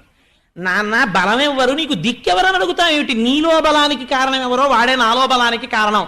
బలహీనుడైన వాడిలో ఉన్న కొంచెం బలానికి కారణం ఎవరో, లోకాల్ని సంపాదించినటువంటి మహాబలవంతుల బలానికి కారణం ఎవడో వాడు నాకు దిక్కు నాన్న అన్నాడు. ఏమిరా నీకు దిక్కంటున్నావు కదా, వాడు ఎక్కడున్నాడో చెప్పగలవా అన్నాడు. ఎక్కడున్నావో చెప్పగలవా అని అడుగుతావేంటి నాన్న? ఇదో వెర్రి ప్రశ్న. ఎంత జ్ఞానంతో మాట్లాడాడో చూడండి. ఇందుగలడందులేడని సందేహము వలదు చక్రి సర్వోపగతుండు, ఎందెందు వెదకి చూచిన అందందే కలడు దానవగ్రని వింటే. వెదకి చూచిన జ్ఞాననేత్రంతో చూస్తే దారువు కనబడదు, దంతి కనబడదు, దారువు కనబడుతుంది నాన్న. ఆభరణం కనబడదు, స్వర్ణం కనబడుతుంది, పాత్ర కనబడదు, మట్టి కనబడుతుంది. జ్ఞాననేత్రంతో చూడు, ఉన్నది నారాయణుడు ఒక్కడే ఉన్నాడు, అంతటా స్వామి ఉన్నాడు, నువ్వు చూడడానికి ప్రయత్నం చేయి అన్నాడు. అని చిత్రం ఏమిటో తెలుసా అండి? ఒక పక్క తండ్రి ఆగ్రహంతో ఉంటే అంతటా నారాయణుడు ఉన్నాడని చెప్పడానికి ఆనంద పారవస్యం వచ్చేసి, ఇది భక్తి జ్ఞానముల యొక్క కూడిక. పొంగిపోతూ నాట్యం చేసేట ప్రహ్లాదుడు. మీరు కావాలంటే భాగవతం చదవండి. నాట్యం చేసేస్తూ కలడంబోది కలండు గాలి కలడు ఆకాశంబునన్ కుంభినన్ కలడు అగ్నిన్ దిశలం పగళ్ళ నిశలన్ కజ్జోత చంద్రత్మలం కలడు ఓంకారమునం త్రిమూర్తుల త్రిలింగ వ్యక్తులం దంతట కలండీశుండు. కలండు తండ్రి వెతకంగానేలా ఇయాయడం. నాన్న, ఎక్కడ లేడని అడుగు నాన్న. ఈశ్వరుడు లేని ప్రదేశం రాత్రులందు పగలందు ఆకాశమునందు పైన మధ్యలో సర్వభూతముల యందు అగ్ని యందు ఓంకారమునందు సమస్తమునంతటా నిండి నిబిడీకృతం అయ్యాడు నాన్న. ఆయన లేని ప్రదేశం లేదు అన్నాడు. అనేసరికి ఈయనకి ఎంత ఆగ్రహం వచ్చిందంటే ఇప్పుడు ఏదో ఒక చోటు చూపిస్తాడు. చూపుడు వేలు తిరుగుతోంది, ఇక్కడ ఉన్నాడా అంటాడు. అంతటా ఉన్నవాడు ఎప్పుడూ ఉన్నాడు, కానీ ఇక్కడ ఉన్నాడా అనేటప్పటికీ ఇప్పుడు ఒక మాట నిజం చెయ్యాలి, తన భక్తుడి మాట నిజం చెయ్యాలి. బయటికి వచ్చిన మరుక్షణం అవతార ప్రయోజనం నెరవేరిపోవాలి, హిరణ్యకశిపుడు నశించాలి. ఇప్పుడు ఎవరు జాగ్రత్త పడ్డారట? చెప్పినవాడు నాట్యం చేస్తున్నాడు. భక్తుడి స్థితి ఇలా ఉంటుంది. హరి సర్వాకృతులంకలండనుచు ప్రహ్లాదుండు భాషింప, ఇంద్రుడు లేడు లేడనుచు దైత్యుండు తర్జింప, హరి సర్వాకృతులందాల్చే అని ఆయన సమస్త స్థావర జంగమోత్కరమైన ఈ జగంబునంతటం, ఈ సమస్త స్థావర జంగమాత్మకమైనటువంటి ఈ సమస్త ప్రపంచమనందు కూడా నరసింహాకృతిని దాల్చి చంపడానికి సిద్ధమై వేలు ఎక్కడాగితే అక్కడి నుంచి బయటికి వచ్చి ఉన్నాడు ఈశ్వరుడని నిరూపించడానికి శ్రీ మహావిష్ణువు సమాయత్తమవుతున్నారు. బ్రహ్మాండములే నరసింహాకృతిని దాల్చాయి ఆ రోజున. అటువంటి స్థితిలో ఇలా వేలు తిప్పి స్తంభమునందున్నాడా అని అడిగాడు. అడిగితే ప్రహ్లాదుడు అన్నాడు, అనుమానమా అన్నాడు. అయితే చూపించు అన్నాడు. నేను చూపించడం ఏమిటి, నువ్వు అడుగు వస్తాడు అన్నాడు. సింహాసనం మించి గబ గబ గబ గబ దిగి మెట్ల మించి దిగి గద ఎడం చేత్తో పట్టుకుని కుడి ఎరి చేతితో స్తంభం మీద ఒక్క దెబ్బ కొట్టాడు. అమ్మ బాబోయ్, పోతన గారు వచనానుసంధానం చేశారండి. అందులోంచి ఒక భయంకరమైనటువంటి మెరుపు మెరిసింది. అది ప్రళయకాలంలో మెరిసేటటువంటి మెరుపు ఎలా ఉంటుందో అటువంటి మెరుపు వచ్చింది. ఆ మెరుపు యొక్క కాంతికి అక్కడ ఉన్న వాళ్ళందరూ కూడా స్పృహ తప్పి పడిపోయారు. ప్రళయకాలమునందు పిడుగులు పడితే ఎటువంటి చప్పుళ్ళు వస్తాయో అంత భయంకరమైన ధ్వనులు వచ్చాయి. మహానుభావుడు అపారమైన తేజోవంతమైన పాదములతో, పాదములకు అలంకరింపబడినటువంటి మణిమంజీరములతో, బలిష్టమైన తొడలతో, గుండ్రని పిక్కలతో అలంకరింపబడిన పట్టు పీతాంబరంతో, దాని మీద పెట్టబడినటువంటి మొలనూలుతో, మొలనూలులోంచి వస్తున్నటువంటి చిరుగంటల సవ్వడితో, పిడికిటితో పట్టుకోవడానికి వీలైన సన్నని నడుముతో, గుండ్రంగా తిరిగి లోపలికి వెళ్ళినటువంటి నాభితో, కఠినమైన శిల వంటి విశాలమైన వక్షస్థలంతో, అనంతమైన బాహువులతో, శంఖ చక్ర గద పద్మ తోరణములను గండ్రగొడ్డలిని పట్టుకున్నవాడై, చక్కటి పొడుచుకొచ్చినటువంటి చుబుకంతో, గాలికి అల్లల్లాడుతున్నటువంటి నవపల్లవం ఎలా ఉంటుందో అటువంటి ఎర్రటి అదురుతున్న రోషముతో కూడిన పెదవితో, ముత్యాల వంటి దంతపంక్తితో, మందర పర్వత గుహ ఎలా ఉంటుందో అటువంటి నోటితో, నాసికారంధ్రములతో, తూర్పు కొండ మీద ప్రకాశిస్తున్నటువంటి రెండు సూర్యుల అన్నటువంటి నేత్రములతో, విశాలమైన పాలభాగముతో, అంతటా ఆవరించిన ఎర్రటి జుట్టుతో, నవరత్న ఖచ్చితమైనటువంటి కిరీటంతో, అటు ఇటు శిరస్సుని కదుపుతుంటే ఆయన యొక్క రోమములు ఆకాశమంతటా వ్యాపించి కొడితే సిద్ధుల యొక్క విమానములు కింద పడిపోయాయి. ఆనాడు స్తంభంలోంచి బయటికి వచ్చి గర్జన చేసి ఘూర్నిల్లితే ఆ ధనులకు సముద్రములు తిరుగుడు పడ్డాయి. భూమి కంపించి బద్దలైపోయింది. ఎక్కడి వాళ్ళక్కడ స్తంభీభూతులై ప్రళయం వస్తోందనుకున్నారు. ఇటువంటి మూర్తిని చూసి కూడా దుస్సాహసం చేశాడు హిరణ్యకశిపుడు. కత్తి పట్టుకుని స్వామి మీద పడ్డాడు. పడితే గాలిన్ కుంభిని అగ్నియంబువల ఆకాశస్థలిన్ దిక్కులన్ రేలన్ ఘస్రములన్ తమ ప్రభల భూరిగ్రాహ వ్యాళాదిత్య నరాది జంతు కలహ వ్యాప్తిన్ సమస్త్రాస్త్ర శస్త్రాలిన్ మృత్యువులేని జీవనము లోకాధీశ ఇప్పించవే. ఇంటి పెద్ద చతుర్ముఖ బ్రహ్మగారి మాట నిజం చెయ్యాలి.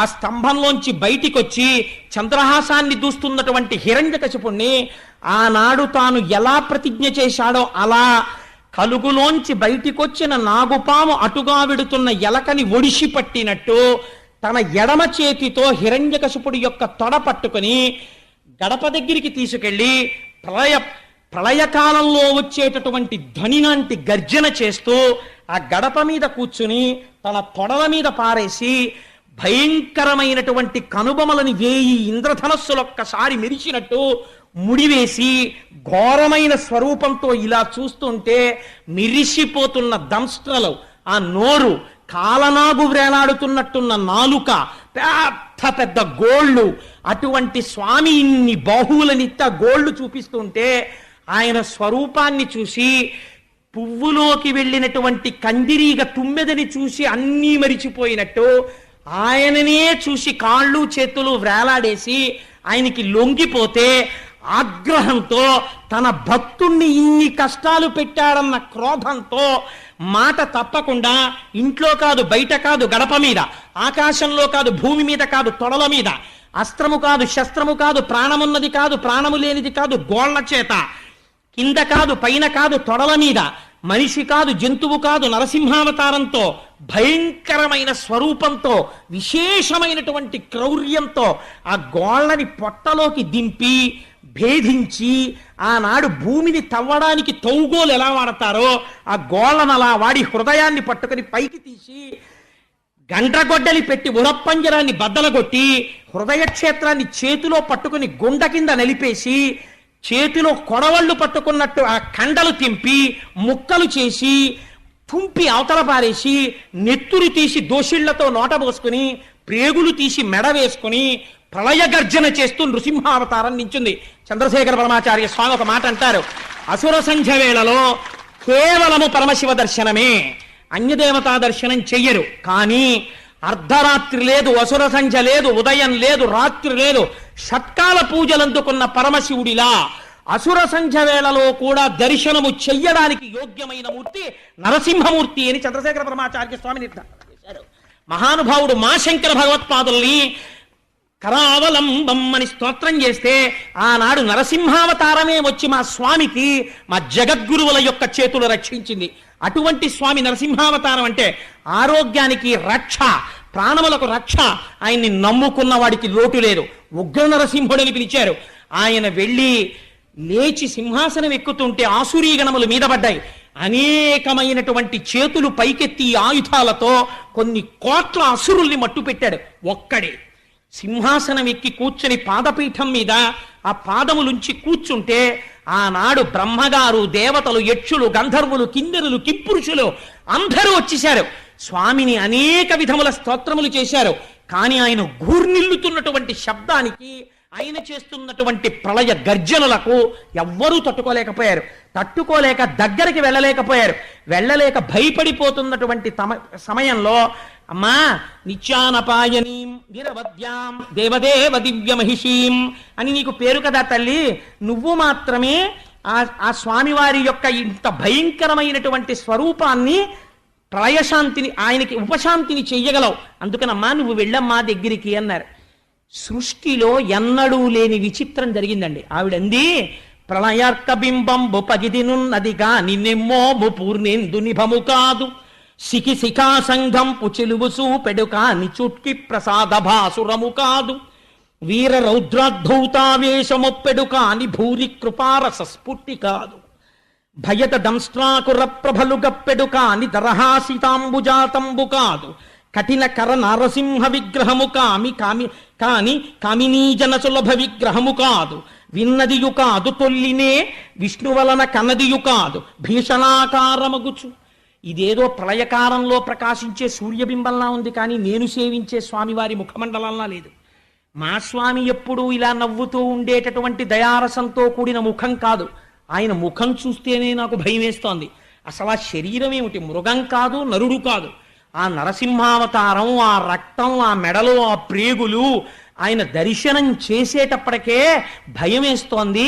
ఇది భార్య దగ్గరికి వెళ్ళడానికి సాహసించేటటువంటి మూర్తి కాదు అంది ఆవిడ. అంటే బ్రహ్మాదులందరూ స్తోత్రం చేశారు. ఆయన చేసేటటువంటి గర్జన లాగలేదు ఆ రోజు. ఎవరు వెళ్ళి స్తోత్రం చెయ్యాలన్నారు? అప్పుడు చతుర్ముఖ బ్రహ్మగారు ప్రహ్లాదుణ్ణి పిలిచి, ఆయన భక్తపరాధీనుడయా నరసింహుడు, నువ్వు వెళ్ళు అన్నారు. అంటే మహానుభావుడు ప్రహ్లాదుడు వెళ్ళి స్వామి పాదాల దగ్గర చాలా తేలికగా సాష్టాంగం పడిపోయాడు. ఇంత ధ్వని చేస్తున్నవాడు, పిడుగులు కురిసేటట్టుగా పలుకుతున్నవాడు ప్రశాంత పడిపోయి పెద్ద చిరునవ్వు నవ్వి ఆయుష్మాన్ భవ అని ఆశీర్వదించి తల మీద చెయ్యేసి 2 చేతులతో పట్టుకుని తీసుకొచ్చి తన తొడ మీద కూర్చోపెట్టుకున్నాడు. ఏమి అదృష్టం పొందాడండి ప్రహ్లాదుడు నిజంగా. ఆనాడు ప్రహ్లాదుడు అన్నాడు, అమరుల్ సిద్ధులు సంయమీశ్వరులు బ్రహ్మాదుల్ సదా పర్యచిత్తములన్ నిన్ను బహు ప్రకారముల నిత్యంబున్ విచారించి పారము ముట్టన్ నితిశేయనోపరటనే రక్షస్తనూజుండ గర్వమదోద్రిక్తుడ బాలుడన్ జడమతిన్ వర్ణింప శక్తుండనే. స్వామి నిన్ను బ్రహ్మాదులు స్తోత్రం చెయ్యలేకపోయారు, వేదమంతటిది నేను ఇంకా ఆవిష్కరించలేనని వెనుదిరిగింది, అటువంటి నిన్ను రాక్షస వంశంలో పుట్టిన బాలుండి నేను ఏమి స్తోత్రం చేస్తాను? నిన్ను చేరడానికి తపమున్ వంశము తేజమున్ శ్రుతము సౌందర్యంబు నుజ్జోగమున్ నిపుణత్వంబు ప్రతాప పౌరుషములున్ నిష్టాంబల ప్రజ్ఞలున్ జపహోమంబులు చాల విశ్వర భవత్ సంసృష్టికై దంటియూధవు చందంబున భక్తి చేయవలయం తత్పర్య సంయుక్తుడై. నేను తపం చేశాను, యజ్ఞం చేశాను, యాగం చేశాను, లేకపోతే ఏదో క్రతువు చేశాను, ఈ కర్మ చేశాను, ఆ కర్మ చేశానంటే కర్మలకి లొంగిపోయేటటువంటి వాడివి నువ్వు కావు. ఆ చేసిన కర్మల చేత హృదయ క్షేత్రమునందు శుద్ధి ఏర్పడి వైరాగ్యం ఏర్పడి ఈశ్వరుణ్ణి సంతతము జ్ఞానముతో ధ్యాననిష్ట యందు కొలిచిన వాడెవరో అటువంటి వాడికి లొంగిపోయేటటువంటి స్వరూపం ఉన్నవాడివయ్యా నువ్వు. సృష్టికర్తవి, స్థితికర్తవి, ప్రళయకర్తవి, అంతటా నిండి నిర్విలీకృతమైనటువంటి వాడివి. అనోరణీయాన్ మహతో మహీయాన్ అటువంటి స్వామివి ఇవాళ నా యందు కరుణించావు అంటే ప్రసన్నుడైపోయా. రోజున నరసింహస్వామి అన్నారట, ప్రహ్లాద ఇలా నన్ను మెప్పించిన భక్తుడు లేడు, నీకేం వరం కావాలి కోరుకో అన్నాడు. ఆయన అన్నాడు, అందరూ నీ రూపం చూసి భయపడ్డారు, నేను నీ రూపం చూసి భయపడలేదు. తండ్రి గారు జడ్జి గారి వేషంలో కోట్ వేసుకుని ఓ సుత్తి పట్టుకుని సుప్రీంకోర్టు జడ్జిగా కూర్చుంటే మాత్రం కొడుక్కి భయం ఏంటి? డాడీ అంటూ పరిగెత్తుకు వెళ్ళిపోతాడు. నీ రూపం చూసి నేను భయపడటం లేదు, నాకు నువ్వెప్పుడూ తండ్రివే. నేను దేనికి భయపడుతున్నానో తెలుసా? సంసారానికి భయపడతాను, కామక్రోధములకు భయపడతాను, నేను నాది అన్న భావనలకి భయపడతాను. నన్ను మళ్ళీ మభ్యపెట్టాలని చూస్తున్నావా తండ్రి? నాకు వరం ఇస్తావా? నాకేమీ వద్దు, సంతతము నీ పాదాంబుజ సేవ కటాక్షించు, నీ నామము చెప్పుకునే అదృష్టాన్ని కటాక్షించు, నీ కథలు వినే అదృష్టాన్ని కటాక్షించు, నాకు ఇంకేం వద్దన్నాడు. అసలు నీలాంటి భక్తుడు ఎక్కడున్నాడు రా ప్రహ్లాద? పొంగిపోతున్నాను నిన్ను చూసి. నువ్వు ఏదో ఒకటి అడగకపోతే నేను ఇంత ప్రయత్నం చేసినందుకు నాకు తృప్తి ఉండదు, నా తృప్తి కోసం ఏదో ఒకటి అడగరా అన్నారు. ఈశ్వరుడు వేడుకున్నాడండి ప్రహ్లాదుణ్ణి. ఆయన అన్నాడు, ఎంత కాదన్నా నా తండ్రి అజ్ఞాని, తెలియదు. ఎదురుగుండా నువ్వే వచ్చి నిలబడి నీ పరమ పవిత్రమైన తొడల మీద వేసుకుని నీ ముఖార విందాన్ని అంత దగ్గరగా చూపించావు. అప్పుడైనా ఇలా అనుంటే నా తండ్రి బతికిపోయి ఉండేవాడు. ఎంత అమాయకుడో, ఇలా అనలేకపోయాడు, రెండు చేతులు కలపలేకపోయాడు, దారుణంగా చచ్చిపోయాడు. తండ్రి ఎన్ని నీచయోనుల్లోకి వెడతాడో అలా వెళ్లకుండా నా తండ్రిని నీ దగ్గరికి చేర్చుకుంటే, నా తండ్రి కాబట్టి, నాకు జన్మనిచ్చినవాడు కాబట్టి నేను సంతోషిస్తానన్నాడు. లలిత మర్యాదుడైన ప్రహ్లాదుడధిప అంటే స్వామి నరసింహస్వామి పెద్ద నవ్వు నవ్వి అన్నారు, ప్రహ్లాద నీ చారిత్రము ధన్యము, ఎంత గొప్ప వరం అడిగావురా. ఏనాడు నీ తండ్రి నేను కోరలు విప్పి పళ్ళు చూపిస్తూ గోళ్ళిలా పెట్టి నా నేత్రములతో చూస్తూ ఉంటే అతి దగ్గరగా మహర్షులు మునీంద్రుడు కూడా చూడని నా రూపమును తేజోహీనుడై అలా చూస్తూ ప్రాణములను వదిలాడో ఆనాడే నాకు దగ్గర అయిపోయాడు. అందుకని నువ్వు నీ తండ్రి గురించి బెంగపెట్టుకోకు, రాజ్యపాలన చేసి వంశాన్ని వృద్ధిలోకి తెచ్చుకో అని ఆనాడు స్వామివారు ఒక గొప్ప వరాన్ని మనకందరికీ కూడా కటాక్షించారు. అదే మనందరం తప్పకుండా స్మరించవలసినటువంటి పద్యం.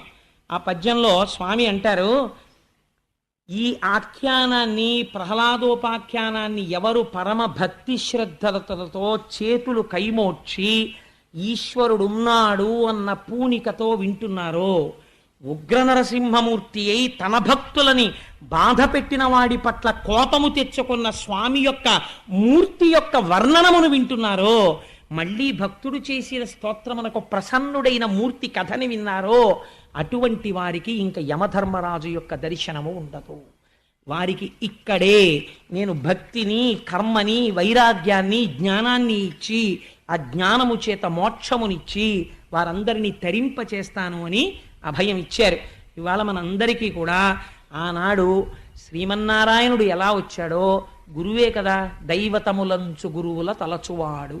మనందరినీ ఉద్ధరించేటటువంటి పరివ్రాజక వేషంలో ఉండి సన్యసించి ఎంతోమందిని ఉద్ధరిస్తున్నటువంటి శ్రీ శ్రీ శ్రీ పరిపూర్ణానంద సరస్వతి స్వామి వారు వీడు చెప్పడమేమిటి, నేను కూర్చోవడమేమిటి, ఇంతసేపు నేను కూర్చోవడమా అని అనుకోకుండా నా యందు ఇంత వాత్సల్య బుద్ధితో వారు అంతసేపు కూర్చుని వినడమే నాకు చేసినటువంటి గొప్ప సమ్మానము, నాకు చేసిన గొప్ప ఆశీర్వచనం. దానికి ఒక గృహస్థుగా నేను వారి పాదములకు సాంజలి బంధకముగా శిరస్సు తాటించి నమస్కరిస్తూ మనం పెట్టుకున్నటువంటి ఆచారాన్ని అనుసరించి ఇంత గొప్ప కథ ఇవాళ చెప్పుకున్నాం కాబట్టి ఒక్క 11 మాటలు స్వామి నామని చెప్పి మంగళం చెప్పుకుని ప్రార్థన చేసి ప్రసాదం తీసుకుని బయలుదేరదాం. మీరందరూ కూడా గోవిందా హరి గోవిందా గోకులనందన గోవిందా అందరూ కానీ గోకులనందన గోవిందా. స్వామి పొంగిపోవాలమ్మా మన ఆర్తి విని. అంతటి స్వరూపంతో వచ్చాడు, ఇంత మెల్లటి కంఠాలతోట అనడం ఎంత ఉత్తేజంతో అనాలి. శేషసాయివి గోవిందా